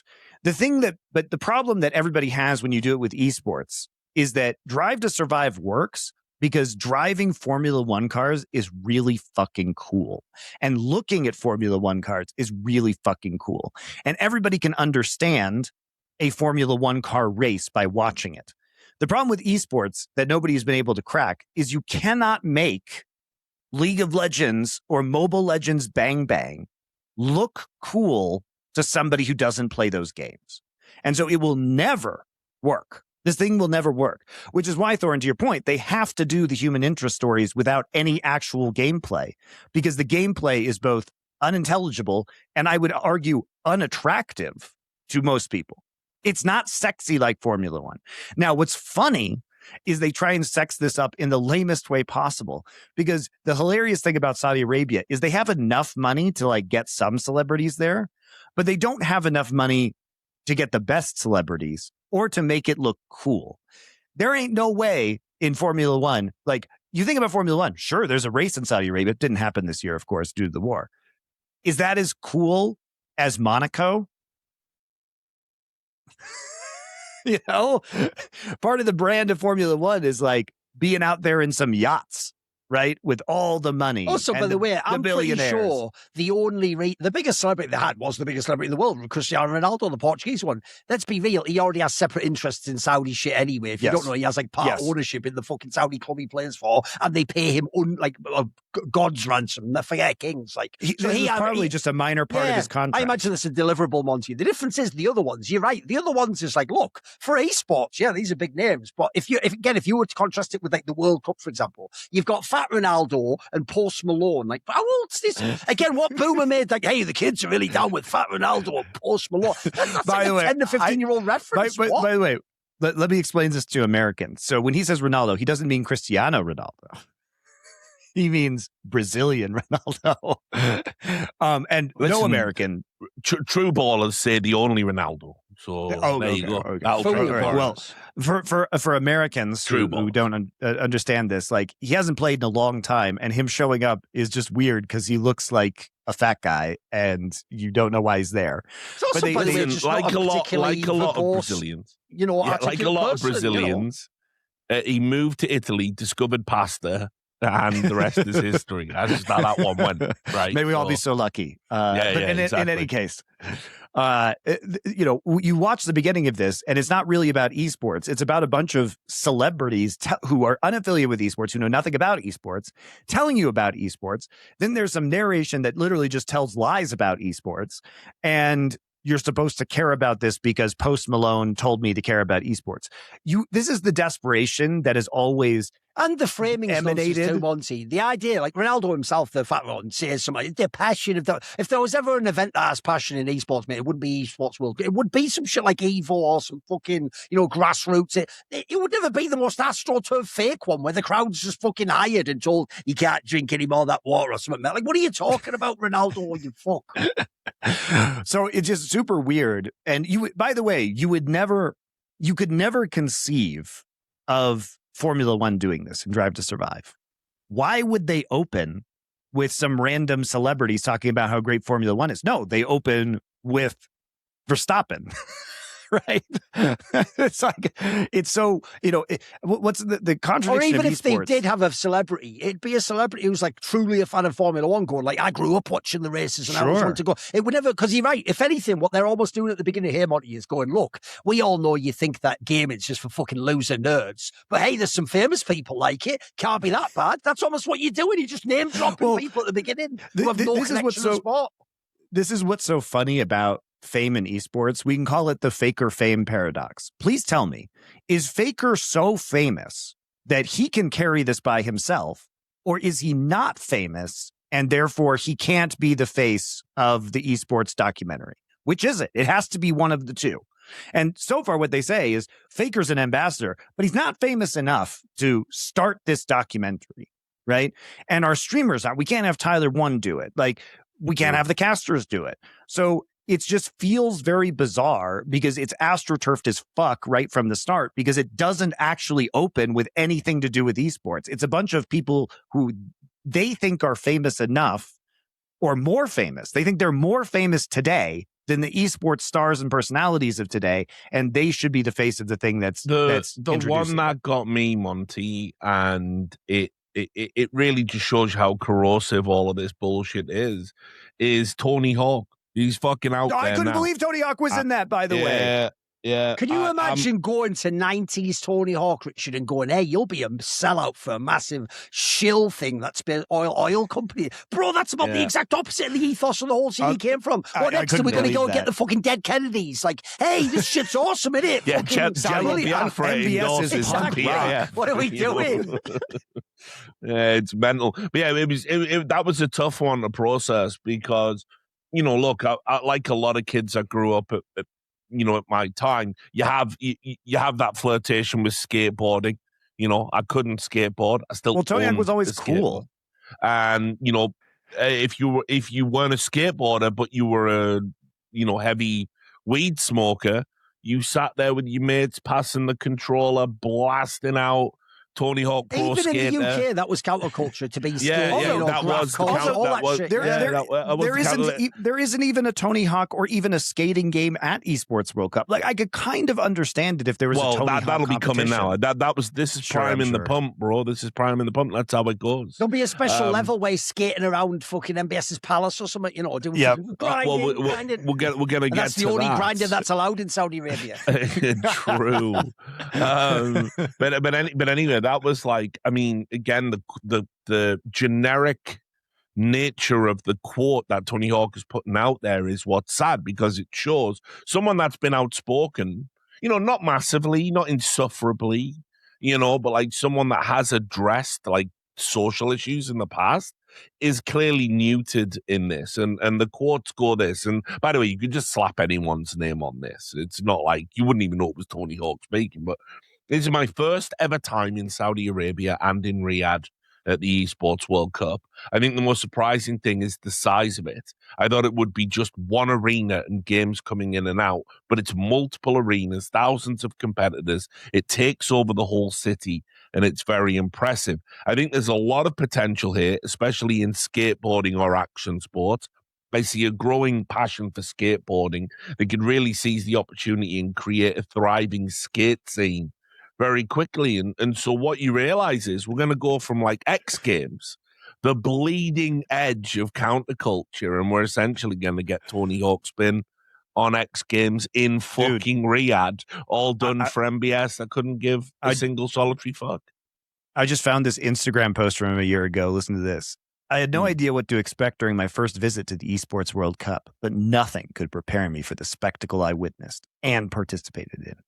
This is wrote by his social media manager, obviously. I even got to check out the local skate scene in Riyadh. Boulevard City was lit up with the EWC spotlight set, and the energy was infectious. Thanks, Esports World Cup, for including me. No, it's the energy you get, by the way, is like those, I think, some of the most shameful pieces in hindsight ever, where like American journalists went to either like the Soviet Union in the 30s or fucking North Korea, and they go to a Potemkin village and they genuinely write a piece. It's fucking brilliant here. Why is everyone saying it's all tyrannical and that? And then you just think that's the vibe again. So, you know, I said before, but if you just take someone poor and give them, like, here's another one. We got some celebrity and we gave them a really lovely time. Therefore, everything's great. What the fuck are we doing? What is this? I mean, I remember, again, this really shows you how quickly these things change. Because, you know, this is over 10 years ago, sure. But I remember Dennis Rodman getting fucking crucified for going to North Korea. And, you know, when he was having personal meetings, you know, and going to fucking Pyongyang, you know, he was like essentially then coming back and like saying, yeah, you know, he's a cool cat and we can do all of this stuff and Korea's a great place. And it was like, you know, he was having to go on to almost every news station to justify even going to the country in the first place as an American athlete. And here we are, you know, in 2026. And no one has to justify going to Saudi Arabia. In fact, you're an absolute imbecile, right? So, to put it in context, right, the dirty little secret about Britain is essentially large parts of London were funded and rebuilt by Russian oligarch money, which we all knew, by the way. Where, I mean, there's like a part of London where they call it, what is it, the Little Kremlin or whatever. It's where all the Russian millionaires and billionaires live. Anyway, we all knew Russian oligarch money was bad, and we all knew it had ties to Putin, and we all knew Putin was bad. It was just like, he wasn't bad enough. You know, Barack Obama could still meet him and fucking, you know, shake hands with him publicly.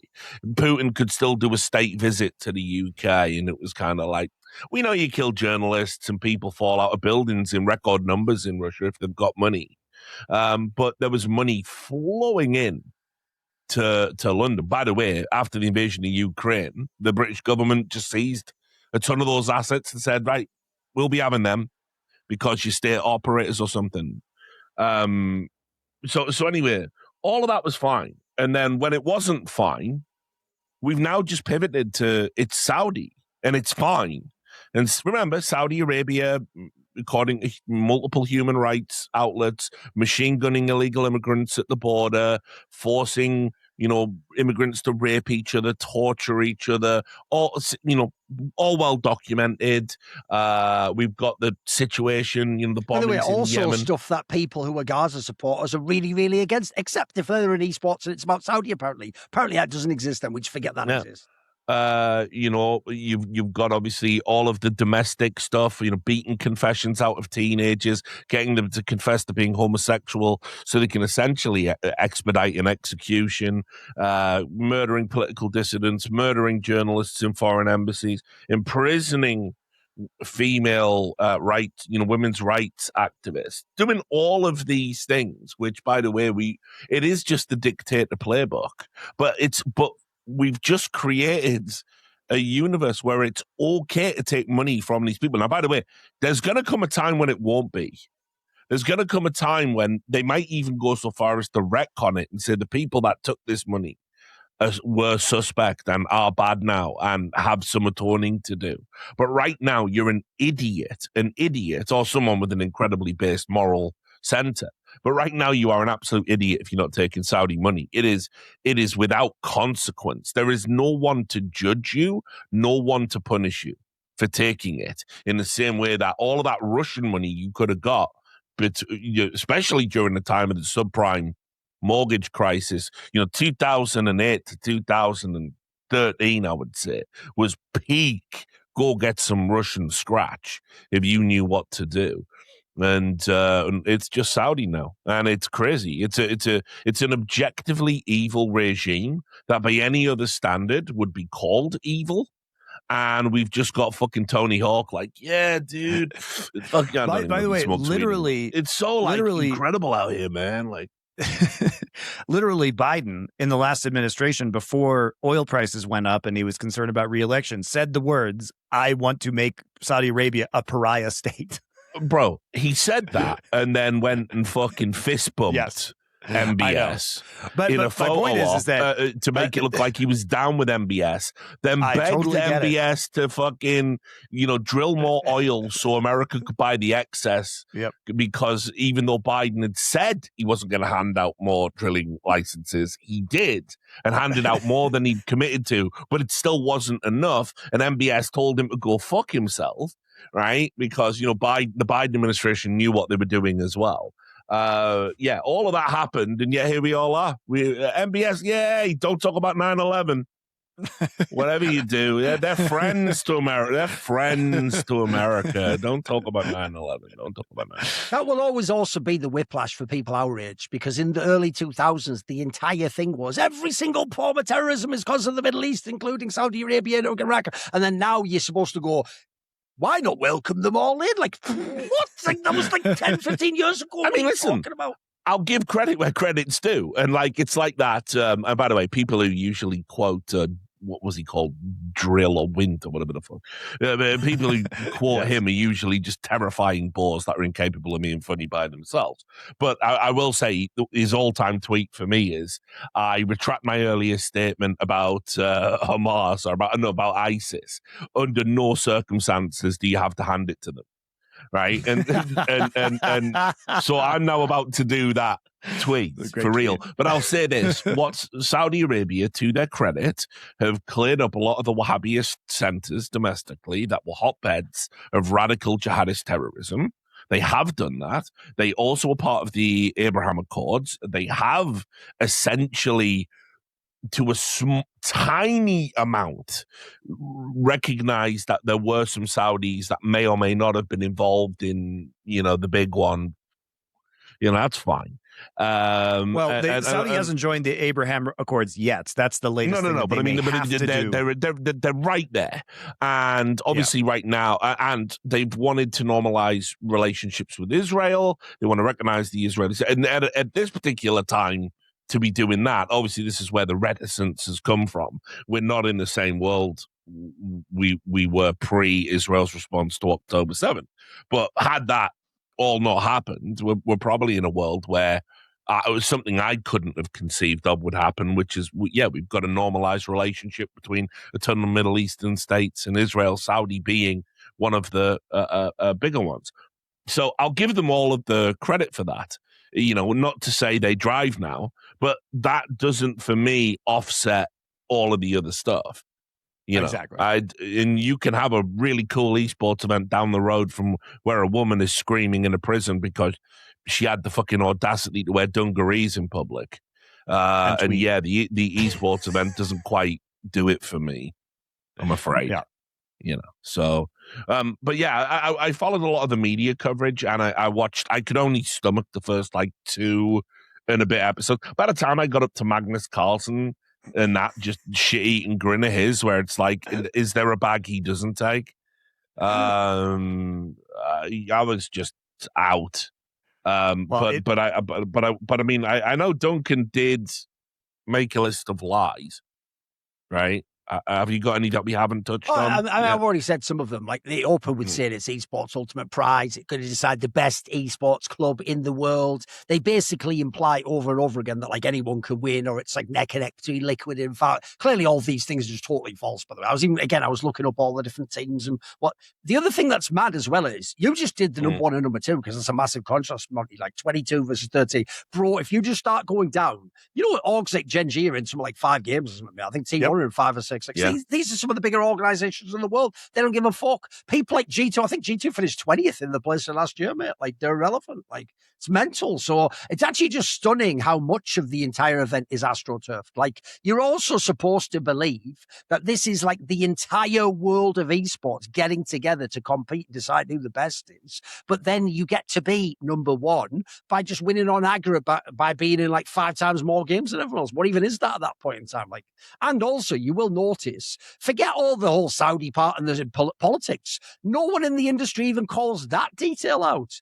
Think about every dickhead, idiot person in the industry where there's a trend and they all hop on it instantly, or there's something that we're all discussing and critiquing. Like the famous thing about esports is we used to critique every minor little detail like it was the end of the world or a war crime. No one in the industry who gives a flying fuck even bothers to mention like the whole event's fake. Like you've got, if a giant org like G2 isn't in most of the games, what is this then?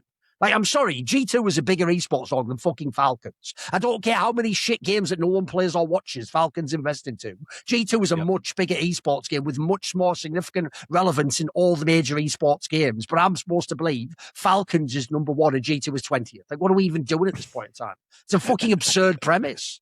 Yeah. It's so grimy. I mean, like, just to get these quotes out the way that I picked out.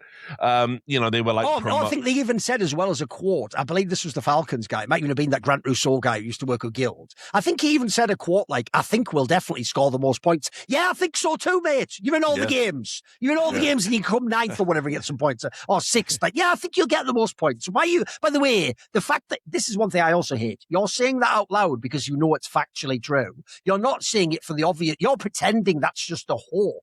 It isn't. That's how the game is rigged. What is this? It's nonsense. It's stupid. I also hate anything in which you pretend it's a competition when it isn't.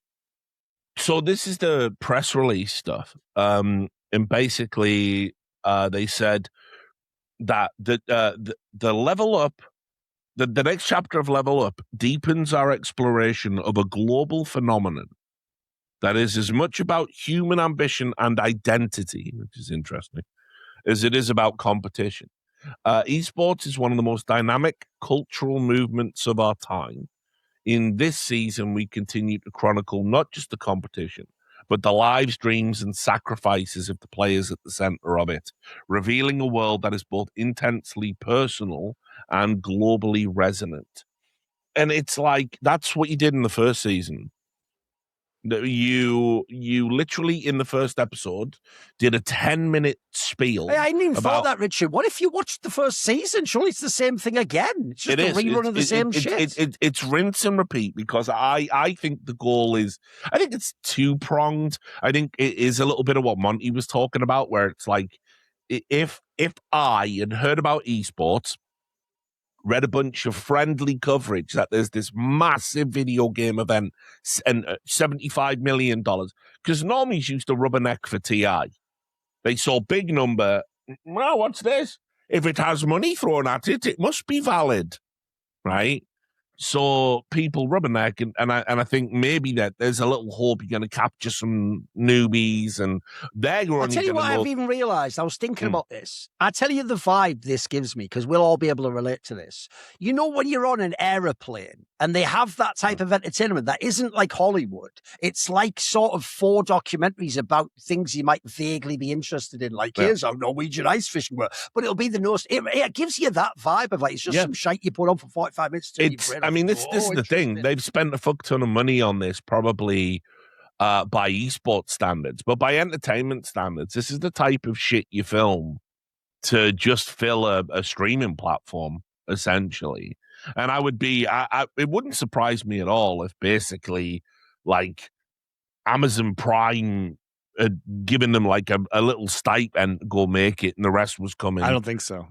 From the Esports World Cup Foundation, and this was just like, well, here's the problem though. I know back when I was living in Vegas, we all had the meetings with Prime, we all had the meetings with Netflix. I had a documentary crew in my house fucking film me for 2 days, leave, never heard from them again. Don't even know what the fuck that was. So, there was this hunger, platforms were raising prices and they were warring with each other. And so there was this time where you could get money from these guys because they wanted to just put any old shite because a breadth of content felt like a good, competing point for the price you were charging. But I'll also say this is, very basic stuff. It's introduction, it's following the person while they do a voiceover about who they are and what they're going for, leads into 4 talking heads that all talk about the stakes of what the person is about to go through. Then it's into immediate footage of them doing the thing they're going to do without stakes, into this is all of the practice, this is the regime, the regimen, this is their fucking family, this is their partner, this is their child, whoever's going to be the beneficiary, blah blah. Talk a little bit about the org who employs them, 4 talking heads about the org, into them playing the game, win or lose, film them crying, lifting a trophy, voiceover about what it meant, turn off the TV. That's every episode of this. Right, it's like more formulaic than House, right? And so the reason I think they're doing it is 2-pronged, as I said. I think, one, people will just gravitate towards human interest stories and watch stuff like fucking, Fight Club. You're just on the fucking sofa, bored out of your mind, and maybe something captures your imagination. You want to learn more about it. But I also think this is probably some way of rewarding the organizations. Like, we're going to put your brand on Amazon Prime. They're going to see your fucking sponsor logos. They're gonna get to know your athletes. They might make fans. That's going to boost their social media following. I think there's probably part of that. I think this is because it's always the same orgs involved as well. It's always Vitality. You're always going to be there. Saudi strongest super soldiers. It's always going to be a Falcons one. They're always going to have a couple of Asian teams. The games are very similar as well this time around. Is Warzone really that big? Guess we're going to keep talking about it as long as Falcons have one of the best teams, if not the best team. So, the documentary has absolutely zero value for anybody. That's it. End of sentence. We all lead busy lives. I've been hungry while I've been on my trip back to the States. I don't always have time to make myself a healthy lunch, and Factor has come in clutch for me once again. I've been eating a bunch of Factor while I'm here. It's made my lunches during my workday extremely, extremely easy and a lot healthier than instant options, and a lot cheaper and healthier than ordering food myself. I've been enjoying their Mexican chicken bowls quite a lot, which gives you some lean protein, as well as fresh vegetables, rice, really, really healthy. There's tons of options like that that'll really help you with your diet. So they also have meals built around your goals, whether that's weight loss, overall nutrition, more protein, or GLP-1 support. They also have strength and workout recovery. You can check out their Factor Muscle Pro collection, which has a higher amount of protein. Just really healthy options. Honestly, I was eating some lentils and cauliflower, so just tastes great. They're never frozen. How it works is Factor just goes ahead and ships you a box that's been refrigerated, so it comes with ice packs in it. All you do is pop all those Factor meals into your refrigerator, and then you just poke some holes in the cellophane, hit it for 2 minutes in the microwave, and it is ready to go. So not only are they delicious, but they're generally very healthy as well, and healthier than probably the food you'd be ordering. That's for sure. Because I know at least I don't make, the healthiest choices when I'm ordering takeout or delivery food. It's also a huge amount of variety. They have 100 rotating weekly meals, so it's not the same 100 every week. They change them, including globally inspired flavors like Mediterranean, Asian. So there's always something new to look forward to. Plus, you can add a lot of extra options to the box, like they have protein shakes, they have breakfast items. So there's tons of add-on items that they'll just toss in there for you to snack on or to eat breakfast with throughout the day. And you guys can head to factormeals.com/horsemen50 off. That's plural. So it's HORSEMEN 50 off. And use code horsemen50 off to get 50% off and free daily greens per box to help you with your health. And that's with new subscriptions only while supplies last until September 27th, 2026. See the website for more details. Factor really is fantastic, guys. I do love being back in the States where I can get it again. Simplifies my day really substantially, is extremely reasonably priced, and offers you some really good ways to hit your nutrition goals. So thanks a lot to Factor. We really do appreciate your support here on the Four Horsemen, and check them out. Give them a shot if you haven't. I think we should probably switch over to the Riot Games involvement, which continues to be very deceptive in EWC as well. And the reason why we bring this up is that Riot has been extremely coy, as we've said over the years, about dancing with Saudi Arabia. They have made multiple claims that they don't do anything at all with Esports World Cup for their titles, Valorant and League of Legends, which we've pointed out must be untrue because they operate the servers in which the professional games are played. And that means that they have to have staff dedicated to making sure those servers are functional while the professional games are going on. Otherwise, if there's some sort of crash, nothing can be fixed, right? And the tournament can't happen. So they were obviously also receiving significant sums of money. We know this because Esports World Cup has bought advertising space on official Riot tournaments. And this all comes from the fact that previously, Riot casters rebelled and said, we are not going to advertise NEOM, which was the slave labor super city project that was being done in Saudi Arabia. And now what we have is Riot directly engaging with the Esports World Cup, despite the fact that they said they had nothing to do with it. And particularly, this is important because one individual named Chris Greeley, who previously was the head of the LCS and a commissioner, and by the way, among his laundry list of failures was he presided over the start of franchising in LCS. He presided over the massive decline in viewership. He presided over the departure of teams like TSM and CLG, which were core features of LCS and had huge fan bases, to the point where now they are trying to revive TSM and CLG through show matches with League Even Classic. I came back for that just to see how fucking shameless that was going to be. Whether one of the worst ones was their official account even did that, like, wow, I can't believe they're back. It's like, I'm going to guess here, I'm not certain, but weren't you even the ones who just like fired Rivington, bro? Like, he could have been there the whole time, you daft twat. You're the one who stopped him being there. I might be wrong on that, but I feel like he would have kept doing League forever, but it's one of those ones where it's a bit distasteful, I think Riv's heart was always an FPS because that's where he came from. So, but yes, I mean, he went over to Valorant. In any case, like what you have with Riot, and Chris Greeley is now the head of global League of Legends esports. So he is, the one who is responsible for many of the terrible formats and other, he's bad basically decisions. Now the official spokesperson for the anti-wildfire campaign. And he was the guy before who was the prime arsonist behind it. But he'll now explain to us how we're going to fix it all. So cool. Yeah. Him. I mean, to be fair, that does mirror a lot of fucking politics, Listen, actually. So, if anything, it's one of those weird ones where it makes you think, wow, we're legit at last. Exactly. Yeah.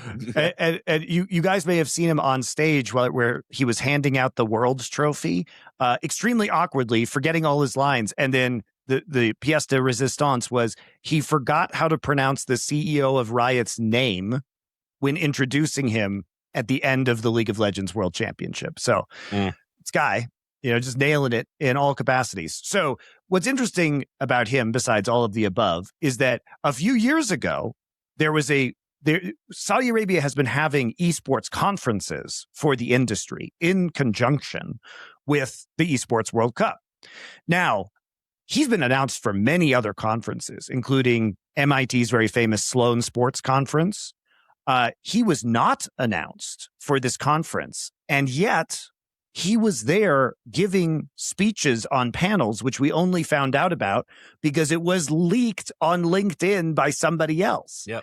So you can see that Riot was very intentionally participating in all of these activities. Mark Merrill was out there as well one year, yes. right? And yeah, they doubt, that wasn't mentioned officially anywhere either. But what's crazy is that Chris Greeley was on panels where there was never an announcement. He wasn't on their website for the panels. So it showed that Riot was actively participating with Saudi Arabia, but they were intentionally hiding it both from their own employees, who many of whom do not like this association with the Esports World Cup, and also from the public. But now, as we said at the time, this will change because the first step is just normalizing it. And once it's there and people are watching it, it becomes normalized. So now what we have is on Sheep Esports, we have an interview, not only with Chris Greeley, but he was on stage together with the chief competition officer, who is a former ESL employee named Fabian Scheuermann, a German man who has jumped ship, and now they are actively giving panels together and talking about their partnership in a public venue.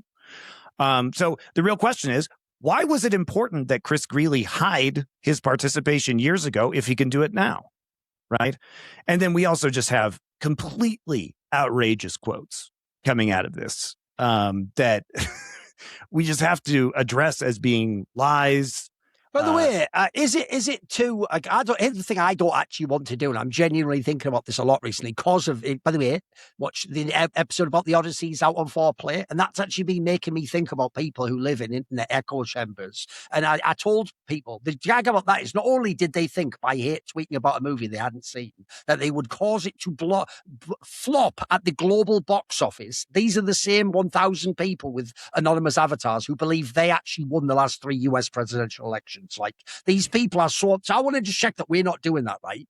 Am I off base in thinking that genuinely one of the biggest limiting factors for Riot to even just acknowledge they're working with them is just the neon thing, that they know the second they ever make it official, every person on the internet, the joke is even someone like a double if before you associated would have done this, would have donked on them. Everyone, there would be a whole week where you'd trend and everyone would donk on you like, what about neon? What about neon now? Well, it was important before. What about the mistakes of you should have done that? Isn't it that everyone will just do that for a week? Is that short? Am I being too over the top and thinking a 6-year-old drama is still relevant? No. I mean, to me, that's the sort of Damocles hanging, but that's in my world.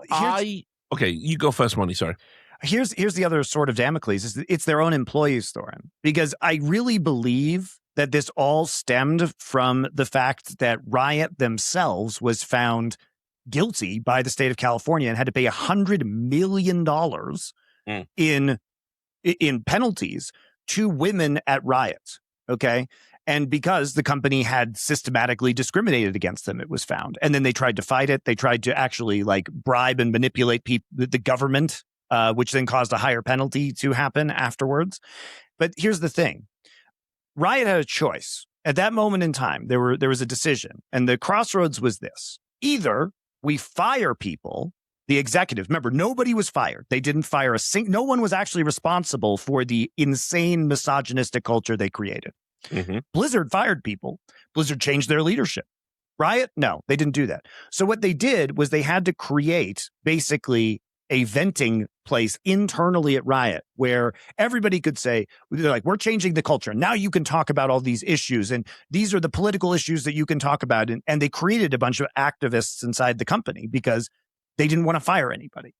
So when you do that, the problem that you hit is that when something like this happens, all of a sudden you said this activism was okay. You're a moral company now. You promised people that this is how you were changing. You weren't going to fire anybody. The executives were capable of changing. Now we're listening, and now we are going to be responsible. So what the fuck do they do at this point in time? They created a monster. Right? Yeah, which is you got what I was going to add to it, and then I would also just add to the point about, if you're a company that's paid a record lawsuit payout for discrimination within the workplace, and as part of that payout have had to commit to altering practices within your workplace. Because remember, that wasn't even related to the separate lawsuits that individuals were filing. That was just, they were reported to the California Labor Division, and ultimately they took a look at what was going on. There was all these complaints. They interviewed a number of people, and they decided, in the end, we're going to pay this amount. That amount is going to go out to women based on how long they were at the company, how affected they were by missing out on promotions and other such things. It wasn't evenly distributed. And also, as part of it being capped at the number it was, still very high, but you had to commit to altering practices within the workplace. Now, if you then turn around and go, we're also now walking hand in hand with Saudi notorious women's rights lovers, it's optically terrible on a level that would, I think, 2 years ago have mattered. I don't think the NEOM thing matters anymore. I don't. I think NEOM is, Riot are past like caring. They make the terrible decisions all the time, and then lie about having made those decisions.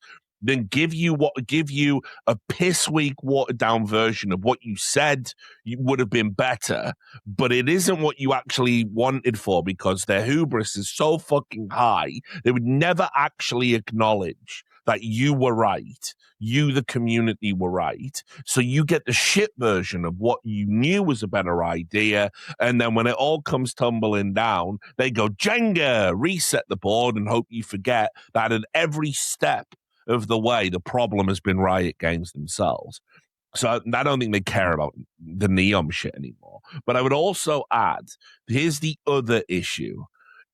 Riot don't want to just be a games company anymore. And all the Riot executives have these delusions of grandeur that they're going to go on.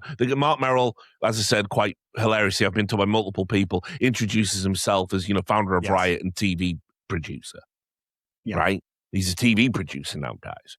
And these guys all want to move into other areas. You need to be very careful, because it's one thing to be Saudi in sports and Saudi in esports and Saudi in the UFC and Saudi in politics. Hollywood, still its own little thing. And I think it's more about they're testing the waters to see how limiting this Saudi association could be long term. That's also, what I think it is more than anything, Thorin. It's just the normalization of it over time, which we said would happen. The first stage is you keep it at arm's length, and you say, we don't have anything to do with this. We're just taking the money. But they always did have something to do with it. They were always going to the conferences.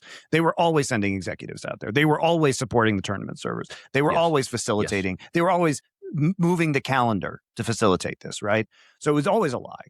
But now we literally have these two guys on stage together, the competitive officer, and they are literally talking about the success of the tournament. And you can tell how involved Riot is in this, because basically, like, they are in active conversations with EWC about format. They are in active conversations about what the tournament is. We talked a while ago about how EWC might eventually become MSI, right? MSI just might become EWC instead, which is, by the way, hilariously, the guy at EWC, there was a question in this interview: has Riot considered merging MSI and EWC into one larger tournament? The guy from Fabian Scheuermann from EWC says, ultimately what we're trying to do is to create a better ecosystem and be additive to what we're doing. And then immediately Chris Greeley says, and just for transparency, we have MSI venues booked for 2027, and we know where we're going in 2028. So at least in the foreseeable future, we're locked to keep them separate. There is no universe where EWC is happy that they have a separate event than MSI, because we can tell, since all of the other esports, whenever they can integrate themselves into the professional circuit, they do. There is nothing, because what they want is EWC to have all of the prestige.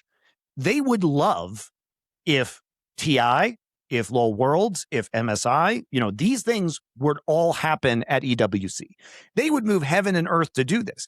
If they could take Worlds and make it last a month and have it be at EWC, they would. If they could take over MSI's time slot and have the full time that they have for EWC now and MSI to make the big midseason tournament, they would do that. So this is just a lie. And you can tell because Chris Greeley immediately says, no, this isn't happening. Right? He's like, nope, no, that's not happening. And this other guy has to pretend, I'm really happy we're just additive to the ecosystem. That's bullshit. He would take MSI tomorrow. Mm-hmm. So, you can see the power struggle here already and the direction in which people are, hoping this goes. And Riot isn't doing this now, not because they don't want to. They would love to just outsource the costs and just dump the costs of MSI onto EWC. But they can't do it because it would look terrible, right? Mm. And they still have at least a minor sense of shame. But there's also hilarious quotes in this where, like, Chris Greeley is talking about piloting formats, basically saying, like, last year, he says this, the first year League of Legends was involved in EWC, it was a 1-year license. And I think both sides were testing the waters. Could EWC present League of Legends to fans in a way that was good for them? And from our side, were we the right property? Would our fans show up? Like, it's so absurd. And then, he says, every team came back with a positive experience. Give me a fucking break. And he says the viewership was the obvious joke is, are you allowed to not have a positive experience? We are on that, like, Soviet, come on, let's see you stop clapping. It's all level up. Yeah. And listen to this. Quite literally for the trophy lift. Listen to this. And this is something that is absolutely true, by the way, and I hate that this is true, but it's also absurd coming from somebody at Riot Games.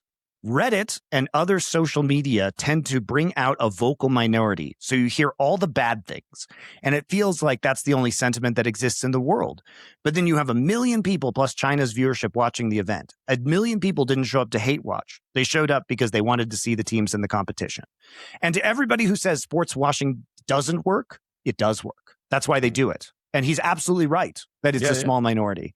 But also, Riot is literally the company who has taken Reddit to make all of their stupid ass decisions for them previously. So him saying that Reddit doesn't matter or that it's not real is so ridiculous coming from a guy who works for Riot, where Reddit has been their brain.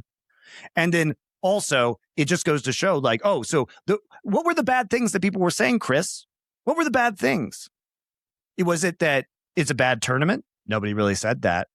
Oh, it was about the human rights violations and the lies.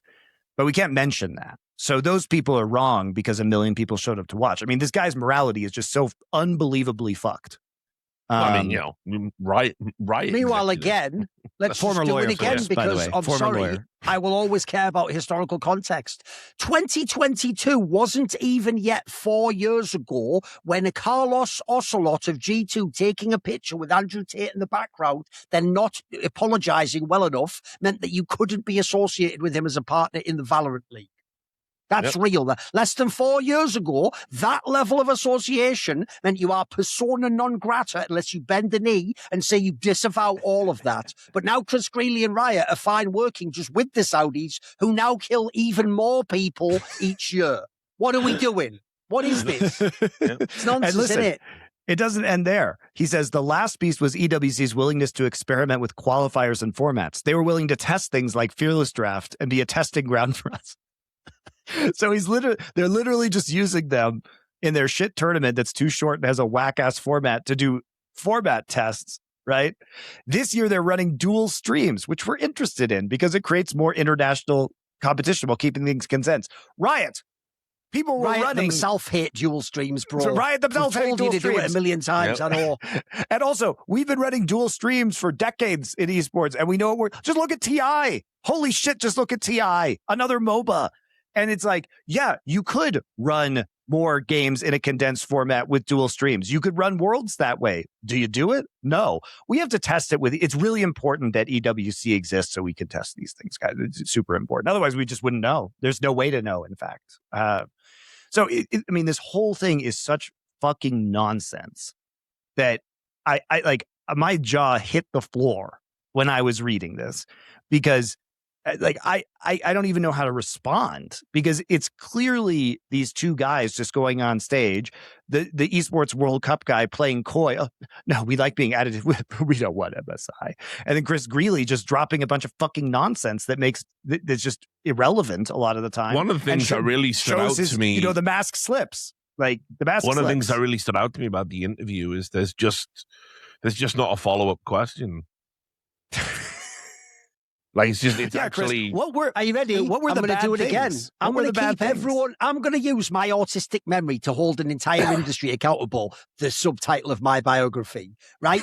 Sheep Esports also has as one of their primary journalists a guy called Armand Luke, who has repeatedly flexed the idea. I think he himself might be a member of the LGBTQ community. He has constantly harassed people like Perks on Twitter. He would go into the thread saying Perks officially retires as a pro player on a League of Legends subreddit, where the whole thread should just be about, what did he do as a player, and explain about how he's sort of a piece of shit because he supports Putin and all these things he doesn't do, right? He's a person who has all sorts of that energy as a journalist, but then people like him and his out there, given the chance to interview someone like this, an actual person working with evil people who kill people, you don't put any fire to their feet at all. You don't even have, by the way, you could be clever about it too. There's sort of like ways you can use guile to ask these things of these people, or you can dress it up in political language.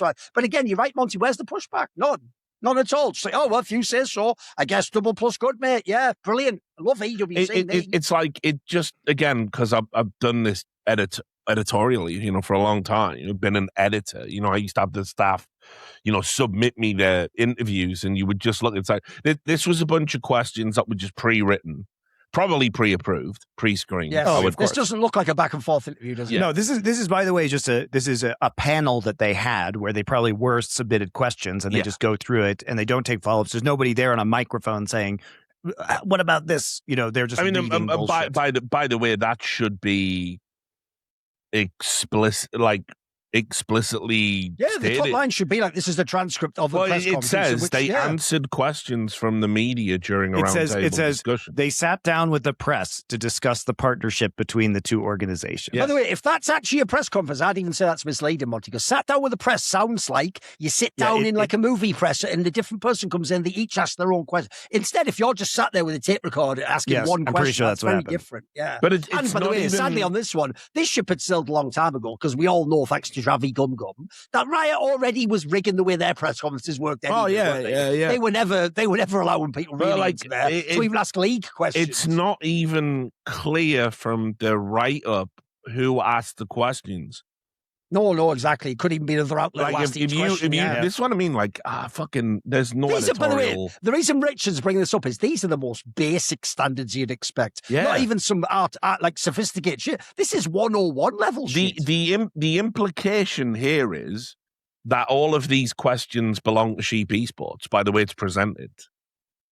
And it's got my favourite one of all time. Are you ready? I just named the Arbon Luke guy. We'll never know Richard. It was done by like Sheep Esports team or something. Fuck off. Yeah. I hate that. That's the byline or something like. Well, I mean, put it this way. I would at the very least, I would highlight the question my journalists are asked.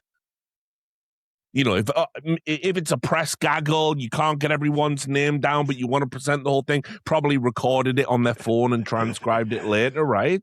You still say these are the ones we asked. You might even prioritize them and present them out of sequence, but just nothing. All I know is, once again, a Riot executive was presented the most milquetoast questions of all time, got to lie in his answers or say things that are like questionable, and there's zero pushback, and it's not clear why that is or who's responsible for that, or even if these questions were screened in advance or anything. So, I mean, like, this is ridiculous. This is so poor. I got to bring up, watching streaming services without ExpressVPN is like trying to travel the world without a passport. You just don't get very far, because streaming services like Netflix and everybody else only show you a tiny fraction of their huge global library because they might have a different license for a movie in the United Kingdom compared to the United States of America.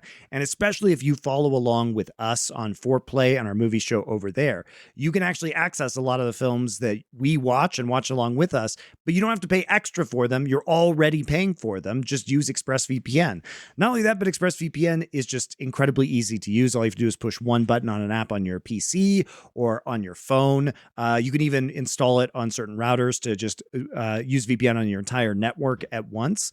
And it allows you to change your location to servers all over the globe. They have 105 servers. They have servers in 105 countries and in all 50 United States. So you'll get access to thousands of new shows and films. Also works with every streaming service I've used it for. I live in Korea, so I use it to access HBO Max in America, Disney Plus, another one, Hulu, BBC. I mean, I have never had a streaming service where it didn't work, in fact. And right now, it's at the lowest price ever. Plans start at just $3.49 a month, which is 12 cents a day. You also apply the fact that, that's one rental movie on Amazon Prime already paid for if you do that once a month. But then it's also the security features, the fact that you can protect your traffic so your data isn't sold by ISPs, the fact that it's the #1 rated VPN by top tech reviewers like CNET and The Verge. It is really just entirely worth it. And so you can be smart. Stop paying full price for streaming services and only getting access to a fraction of their content. Get your money's worth at expressvpn.com/horsemen. That's horsemen, plural, MEN. Don't forget to use our link at expressvpn.com/horsemen to get 4 extra months of ExpressVPN. And thank you very much for sponsoring our show. I got to bring up another one of these questions because you guys are going to fucking love this one. All right. Does the EWC plan to have more Game Changers tournaments in the future? Yes. Yeah, I saw this. Especially in LoL. So Fabian, the chief competitive officer at Esports World Cup, says, we only have Mobile Legends Bang Bang right now, the women's competition, because there's a truly rigid ecosystem. I don't know what rigid ecosystem means, by the way. I have no idea. I've literally never heard that. I don't know what he means. And for Valorant, we've always been exploring it with the Game Changers ecosystem, but it also needs to fit the schedule. It's on the table, but we need to make sure that there's a rigid ecosystem. What does that mean? That feels like someone mistranslated like sturdy ecosystem and it became rigid or something, So right now, it would only be Valorant that we would truly consider including. We don't want to build something where then suddenly players have nothing better to do for the rest of the year. So let me remind you, by the way. So the Saudis own ESL. The Saudis had what I would consider, under these terms, rigid ecosystem with ESL impact. So they will only include women's competitions when there's a rigid ecosystem, so only Game Changers is on the table. But they had a rigid ecosystem that they themselves canceled, so now the Saudis can't do women's Counter-Strike events. That's literally what they're saying. They created the problem. And now they're saying, we can't run a one-off women's tournament. Also, I'll tell you what a rigid ecosystem is in this instance, because it seems, again, that this is the type of thing I would probably push back on.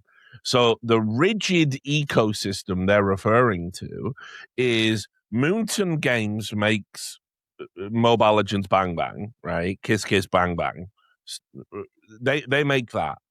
That was bought by, it was directly Savvy, I think.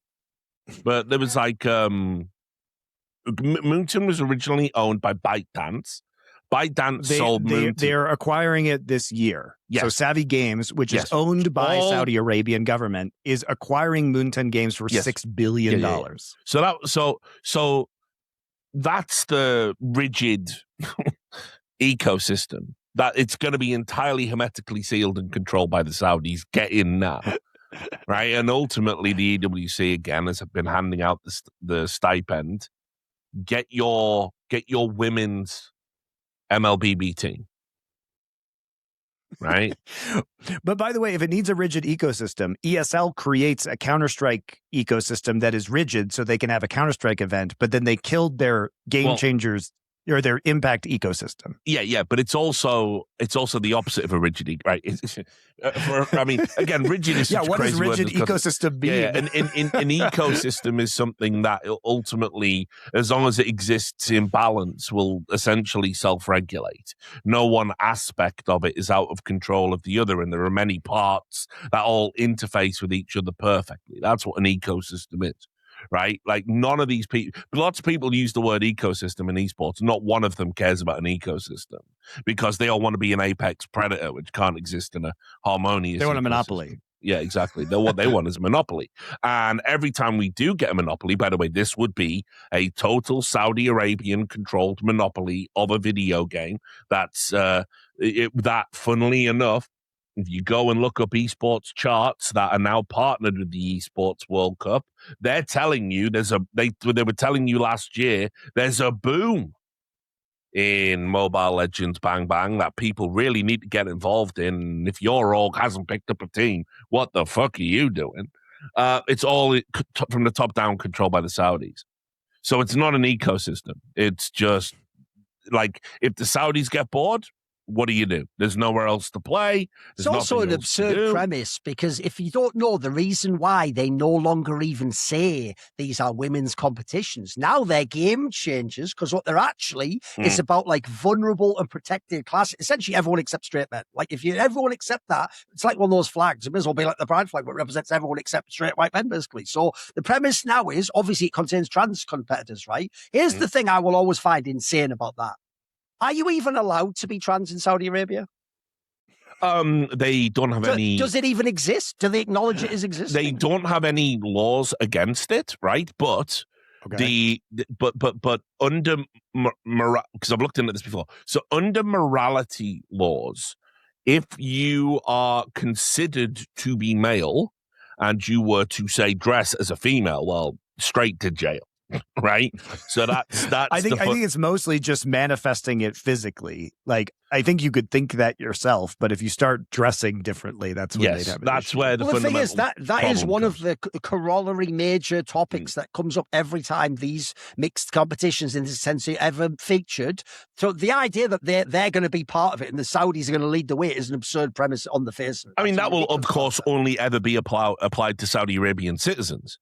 I mean, remember, you're allowed to come as some sort of incredible, wealthy, haram practicing tourist. I mean, pretty sweet. It's like we've said in the past. He hasn't, as far as I know. But if Sonic Fox ever went to Saudi Arabia and won their tournament, I'm pretty sure nothing would happen to him. I'm also certain he'd never say anything on the mic. But at the same time, I'm pretty sure he'd be totally fine. He'd never get any harm done to him.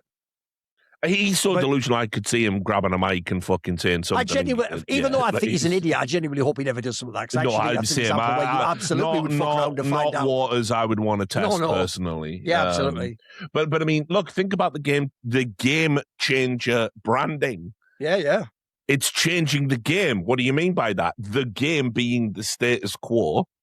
Right, and the status quo being, well, it's a male-dominated space, so now we're creating a space where people who don't identify as male and women can all go into this space and compete against each other, and we're changing the game, By the way, the obvious retort being, why not lead by example and do it in your country then? Change the game in your country. Go on, then. Of course, but that's the thing. We're never going to change the game here, by the way, guys.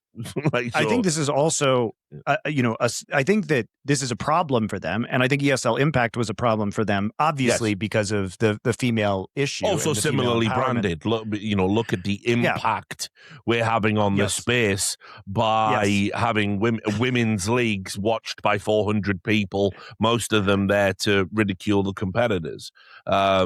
Which for me, I've said this, I'm a believer in there needs to be women's spaces to compete, right? I do believe that. I think there's a benefit to them, and every woman competitor I've ever talked to has told me, irrespective of their final destination, be it co-ed or not, they needed the women's leagues to essentially hone their craft because the disparity between them and the male competitors was too great. So I've always supported female spaces in esports. What I will say is that when you just do it as a cynical off-ramp to get some intel money, and you don't actually look at like what we can do to help grow it. Like there was never any interest in, for example, when ESL had a prestige event, what can we do to get Impact in there and showcase them? Or if they have a major, or a dream hack, why not dedicate the show match to something for the women's space? Yes. Something like this. They weren't interested. That would affect the numbers negatively. So fuck you, by the way.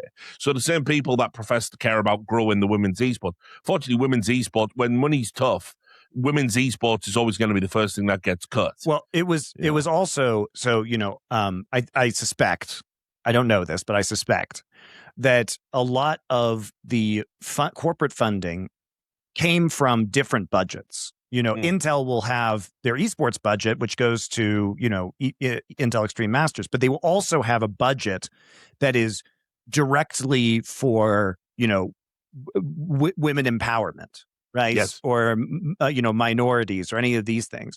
They have different budgets to allocate to these things. And I suspect what happened was that with many companies, with the new Trump administration, they cut these budgets. And so now there's no money. Well, it's not even that they cut the budgets. It's just you can't explicitly apply them to those things. Also, Intel is partially owned by the U.S. government now. Well, so now, exactly. This is what I mean about how a lot, you can really see how, the hand that rocks the cradle is really what it's all about and always has been. It's never, it's never about the principle at all. It's about when it's easy to have the principle publicly, we'll very much proselytize and scream and shout and have our own little witch burning, Salem style trials. But as soon as the power shifts and the money shifts, we're less interested in having those purity spirals and morality debates. I feel for a lot of the women's competitors because I know it sucks. I know for ESL Impact especially, there were people on the Saudis were super interested in getting the ESL Impact out to Riyadh as soon as possible. They might have even had it as a separate event. They really wanted the finals at Riyadh tacked onto the World Cup, anything. And there were some people within ESL, and it was making them very unpopular in ESL, that actually fought and said, no, we don't believe this is safe. And we don't believe it's a good messaging, and we don't believe it's the right thing to do for women in esports. So, yeah, and they stood up, and at least one of them isn't at the company anymore. And they put up the fight for as long as they could, but now you're just gonna see any women's tournaments. We need people to underwrite it because it doesn't make money, and therefore that means we're gonna have to go anywhere. And anywhere right now is Riyadh. I also suspect that part of this shutting down of Impact was that you, at some point in time, when you have these women's tournaments, it makes sense, obviously, to have female executives, right? And famously, what happened with why the Esports Nations Cup exists is because the Olympics pulled out of their 10-year partnership with Saudi Arabia, which was reportedly, I don't know this firsthand, I read the reports that have been released, reportedly because they refused to put women in positions of power for their partnership, right? Because obviously it would be crazy for a woman to live in Saudi Arabia and run a 10-year, be a higher up and be the boss of men in a 10-year partnership that would be taking place within Saudi Arabia the entire time for the Olympics. That's even totally coherent with how their society is structured. Like, think about all the different people. If you don't know, by the way, the thing with MBS, actually, it's part of the whole Khashoggi thing, etc., is there have been power struggles within all the people who are like the princes. There's a lot of them, if you don't know, like, they obviously have giant families, don't they? There's been a lot of, like, Game of Thrones battling internally. Notice how you never hear about, like, there's a woman that might take over though. That's never even a discussion. Simultaneously, within their religion, as they practice it within their country, do you imagine they have like female imams giving all thoughts of what they think about it? Of course they don't. It is completely coherent within it. And I'll even go further, like Richard said earlier before that. They will never address this topic, bro. That's an example of like, that's the fucking Rubicon they will never cross, mate, in this particular scenario. Like, no. Because it would actually shatter the entire paradigm of their society. Never mind. To them, this is why as a Westerner, we're all way too cynical ourselves in our expectations. Even us who are critical think to ourselves, just put a token woman on the board for fuck's sake and get the deal. They wouldn't do that because that is actually a massive philosophical statement for them. They literally sacrificed a 10-year Olympic partnership because the Olympics said you need to put women. You need to be able to put women in executive This is what proves Steve Arhanset was full of shit. You will never influence a single thing morally or culturally about the Saudis, whereas already they have, and they will continue to morally and culturally influence you. That is what happens. Someone does change in this equation. It will never be them. It will be you every time. And even the notion that the guy paying would be the one that changes is a fucking stupid notion anyway. That never made sense ever. The one who fucking pays the piper chooses the tune. We all know that one. Yeah, and by the way, guys, there aren't any women that are in positions of high power in the Esports World Cup or in ESL. There aren't any. I think the highest I saw was the person that was dealing with all of the hospitality side of things, like for all of the fake fans flying out and that kind of stuff. I mean, these aren't senior leadership people. That's the point. No, but the title was like vice president of something. No, but I know what he means. Pretty sure within ESL, will have been people much higher up. I mean, I know Blast. I know Anna Nordlander is one of them, who's like a VP. Okay. But there's no C-suite people as far as I'm aware. No. So, I've got a couple of other things. Which, by the way, in itself, I'll just make the obvious classic point. Where's the news stories about that Western media? So, sorry, what? Could you imagine if we had companies in the West where no women were hired? That would be a minimum, I think. First of all, it would be illegal, but that would all be a minimum, a think piece. What's going on here? This environment of male bravado that doesn't allow women and female leadership. Where's all the Western media writing this about South? You've actually inadvertently set me up for the segue. I'm assuming we're done with this topic. We can go on to the... Mm-hmm. We at the Four Horsemen sleep soundly at night because we don't take Saudi money to sports wash in esports. But another reason that I sleep soundly personally is because of my Manta sleep mask. It's one of my favorite products that we've ever been sponsored by. I use it every night. It completely blocks out the light. It is incredibly comfortable and breathable. It has cooling gel on the inside. I've never been sweaty in this at all. And you can also machine wash it, which makes it very easy to clean. All you do is pop it into your washing machine, and then you can lay it flat to air dry afterwards. It's completely adjustable with the eye cups, so you can make sure that it fits your face. And especially when you're traveling, it's very lightweight to bring along with you, so no trouble there. And, you don't always have the best control of your environment when you're traveling. So if you don't have blackout curtains, this is a great way to still get a good night of sleep and not be woken up by the sun at 5 o'clock in the morning. So I brought it with me. I'm traveling right now. It's been wonderful to have. I love the Manta Pro sleep mask. They also have other products like the Manta Sound Mask. So you can check out all their other sleep masks and accessories at mantasleep.com. It's mantasleep.com. You can use code LFN to unlock 10% off your purchase. So go ahead and do that, guys. Again, supporting our sponsors really helps us out here at LFN, and Manta is a fantastic company with a fantastic product. You will use it every day, I promise you. So head on over to mantasleep.com, use code LFN, get 10% off. Because right. One of the problems we've had is exactly what Duncan is talking about, which is certainly in the esports and games press, they've been captured quite literally financially in most cases by, the Saudi Arabian state, the PIF. They're putting money into them, or they're offering them these insane hospitality perks to go there and essentially write positive things about the event. And I have seen nothing but positive press. The BBC has been glowing about it. Macron's been out there mugging about what a boon it is for France. France needs money, man. I mean, yeah, but by the way, I'll never understand it when when his approval rating was at 24% it might have been during the Yellow Jacket protests. And I think it was prior to that police shooting that they tried to cover up and then got caught by Citizen Camera. I did a whole video about Macron and why I think he's a piece of shit on YouTube. Not my usual type of content. And people were just in there going, how dare you say Macron, oh, but you love Trump, or, all the straw man and all this. And it's like, yeah, well, I'm still feeling pretty good. I think that video's aged pretty well, by the way. But anyway, I saw the first piece of actual critical coverage of the Esports World Cup. It was a couple of days ago. It was on a British publication called The Observer, which Duncan will know.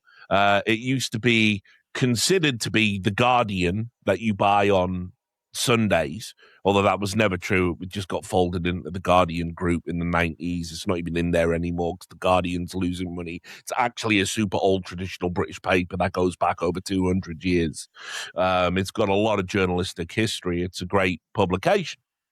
And they decided to go and write about the Esports World Cup. And it's not a long piece, but they sent their senior editor out there, Xavier Greenwood.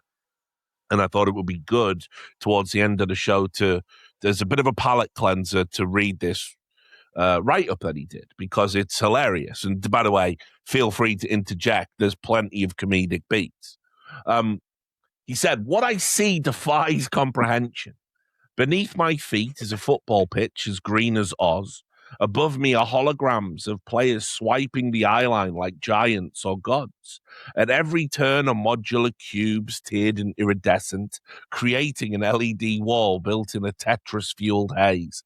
I am meant to be looking at the future, but instead I am flung back into the past. Here at the Prince Mohammed bin Salman Stadium, under construction for the 2034 World Cup, I am transported to the city of Fritz Lang's 1927 film Metropolis. Hypermodern, geometric, canyoned by skyscrapers, bereft of birds, this city, exists only thanks to a drudge of invisible workers. When I remove the virtual reality goggles, I love that he's done that. That's good. That's a classic trick that we do there. We present something as real, and then in the second paragraph we go, it wasn't real. Right? Okay. When I remove the virtual reality goggles, it takes a couple of seconds to readjust to my surroundings.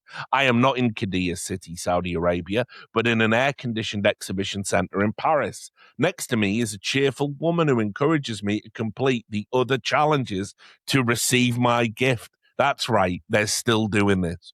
They're still doing the do challenges and we give you a gift. Now, wait till you hear what the challenge is. These include watching a video about the stadium, right? They're literally rewarding propaganda absorption with money. These include watching a video about the stadium and getting a picture in which I am superimposed on a backdrop of the stadium. Between each and every task, I scan my phone, something I am asked to do nearly every time I leave or enter the building. And the gift is a 50 Saudi riyal, around £10, voucher for Steam, a gaming platform reportedly used by the biggest gamer, Crown Prince Mohammed bin Salman. The person who gives got a lot me of time for gaming while running an entire nation, guys. Everybody knows it. Big gamer. He loves that Dota. The person who gives me the voucher asks if I will visit Qiddiya City. She tells me that she has couples discounts. I take the voucher and tell her I'll check my schedule. This is the third edition of the Esports World Cup run by the Crown Prince's Esports Foundation and the first outside Saudi Arabia. It is in Paris this year because of the war in Iran, but the arrangement has benefits. Lots of what fills the 169,400 square meters of Paris Expo Porte de Versailles, I can't pronounce French, I'm a retard, seems designed to get people to go to Saudi Arabia or to imagine its unimpeachable future. The inclusion of a hospitality section called the Embassy may have the opposite effect.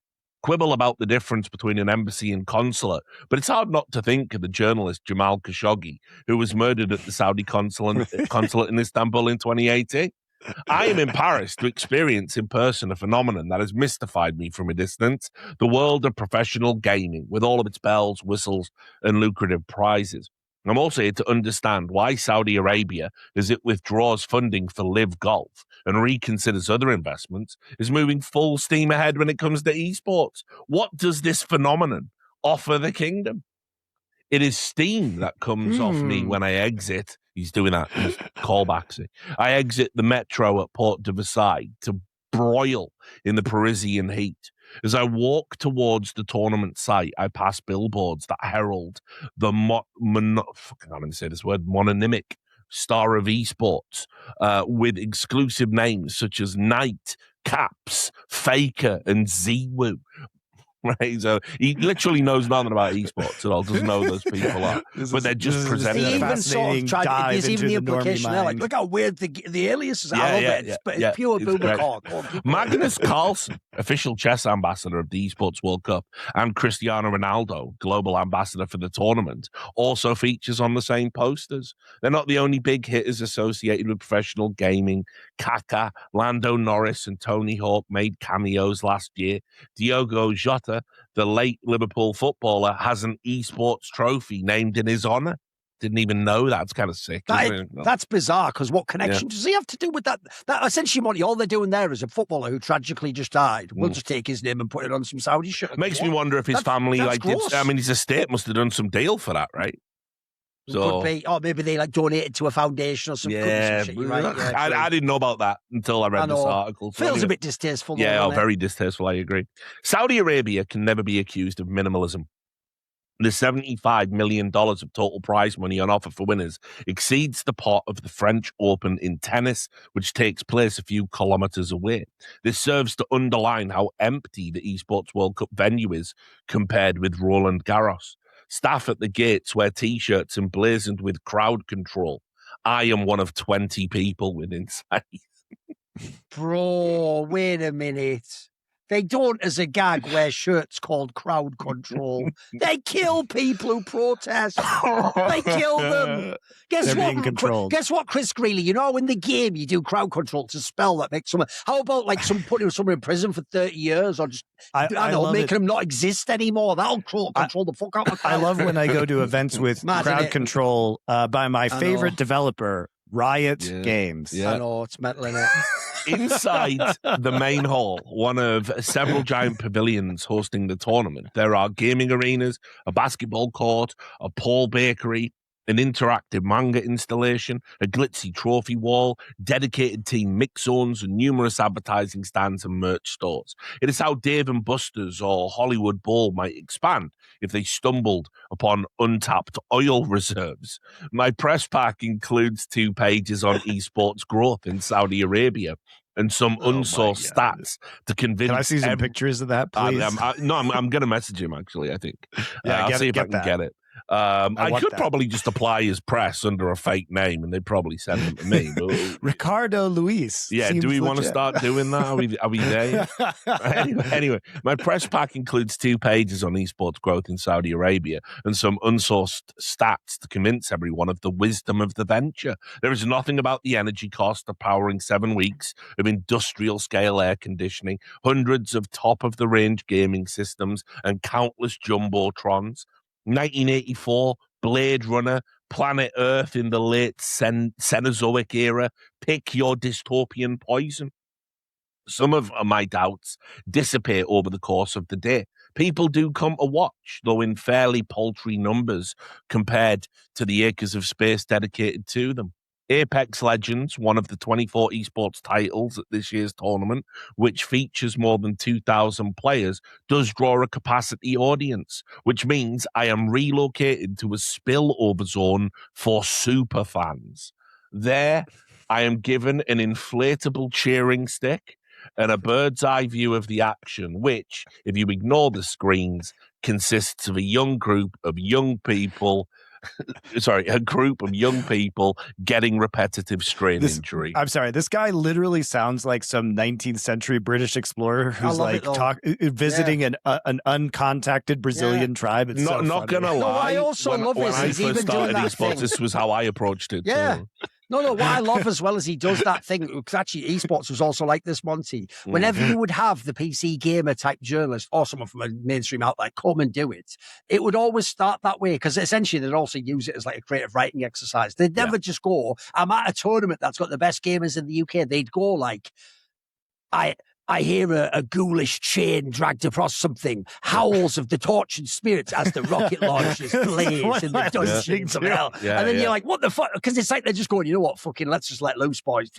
And then they're like, this is where cyberspace meets youth culture amid a punk renaissance. And it's like, his name is Spike, but in real life he is David Tennant. It's exactly like this. No, but that's why I told you I'm loving the boomer car. The difference is usually they're not withering. Usually they were always positive because they were hoping it could be another beat they could get into and get work. Anyway, just a few more paragraphs. Also, I love this guy was just he was just waiting for his one opportunity to use the word mononymical. But he killed me with his vocabulary, to be fair. Like, the words I haven't said since I was a pretentious wanker at university. So, fair play. It's a good word, but I was just like, bro, you were just waiting to drop this one. Yeah, right. So EA Sports FC, a football game, is more in my wheelhouse, but it also requires dispensing with the real world for anything close to an entertaining time. Although the fans are nominally ringside, sitting around players at rows of computers, the only way to see what is going on is through the screens right in front of us. Why then should I pay to watch Goatmo versus Yas SFC in person at all? I need to park my cynicism for a moment. I've been to football matches in the rafters at Wembley Stadium where the visual spectacle is inferior to watching at home. I know that I go to Wembley for everything else, the chance to feel, to sing, and to be part of a shared experience. In that sense, I understand the appeal of esports. People at the tournament get behind their favorite teams. They gasp and groan and queue for autographs. Even without the theatrical commentary that comes over the PA system, I am left in no doubt about the tension. With millions of dollars on the line, competitors face many of the same pressures as athletes and need to possess an array of physical and mental skills to get anywhere near the podium. The problem with the Esports World Cup is the vaulting ambition of the thing. Like the line, Saudi Arabia's 170-kilometer linear acropolis, which has been put on pause until after 2030, or the Cube, an aborted structure designed to hold 20 Empire State Buildings, the Esports World Cup has been created for a society that does not exist, for a society, frankly, that may never exist. The bright lights. He's so close to getting it, guys. Yeah, he just needs to take the last step. I think he has got it. I think it's everyone else that needs to get it. I think the author has got it. The bright lights and cacophonous noise of the tournament generate some headiness, but the lasting effect is only vertigo. The problem, fundamentally, is Saudi Arabia. Love that sense. This is some bot from the mouth babes like shit in it. I know. Its public investment fund has poured tens of billions of dollars into the video game industry. Savvy Games Group, a company funded by the PIF, owns roughly 40% of the global esports market. Last September, a consortium spearheaded by the PIF agreed to buy Electronic Arts for $55 billion. Saudi Arabia is now the dominant force in gaming and especially esports. It makes sense that Saudi Arabia continues to bank on esports if you see what it has done in the past few months as a recalibration and not a retreat. Mohammed bin Salman, an avid gamer, wants to be seen by his people as a modernizer. About 2/3 of Saudis are under 35. More than 2/3 of the population play video games. Golf, snooker, they don't really sound like the future, but Counter-Strike in the age of AI, high-tech chips, and 3.4 billion gamers, now we're talking. It is notable that Lenovo, a major sponsor of the Esports World Cup, is currently producing Saudi-made laptops. What is up for grabs in the gaming world is more than a piece of the pie, as it might be in football or tennis. It is an entire ecosystem. So that is what gaming has become. Not something you play in a lounge with your mates, but a bloodless strategic push for a petrostate. Another form of entertainment in which every choice begins to feel like a moral choice, even if no one is doing any moralizing here. Metropolis Lang's film is preceded by an epigraph. The mediator between head and hands must be the heart. Looking out from the superfan zone at the teeming crowd below, I see plenty of heads and plenty of hands, but the heart is all but gone. Couldn't have done it better myself. Well done. Mainstream media criticism of the Esports World Cup in a publication I never thought I'd see today. Congratulations, Xavier Greenwood. Great piece. Well, I think that's about it for our Esports World Cup catch-up episode. Seems like a good place to end on that. Surprisingly lucid mainstream journalism. Yeah, and look, maybe more of that'll come, and it does make a lot of good points. It does make a lot of good points, and also touches on stuff that we've been talking about for years. But if that can bleed through into the mainstream, and the fact that it's in France makes it a little bit more accessible for journalists, maybe journalists that would be nervy about going to Riyadh, for instance, then there could be a net good that comes out of this whole France move, in the sense that more people are going to see this like gruesome spectacle and what it attempts to achieve and what the real stated goals of it are. So very excited to see if we'll get any more follow-ups, because the BBC has just been so vanilla in its coverage. I've been very disappointed with it, So yeah, we'll wait and see, but very excited to see a generation of journalists discovering the corrupt sewer that is esports and having thoughts about it. All right. Well, guys, that'll wrap us up for this episode of the Four Horsemen. We'll see you again in a couple weeks. And until then, esports still in dust.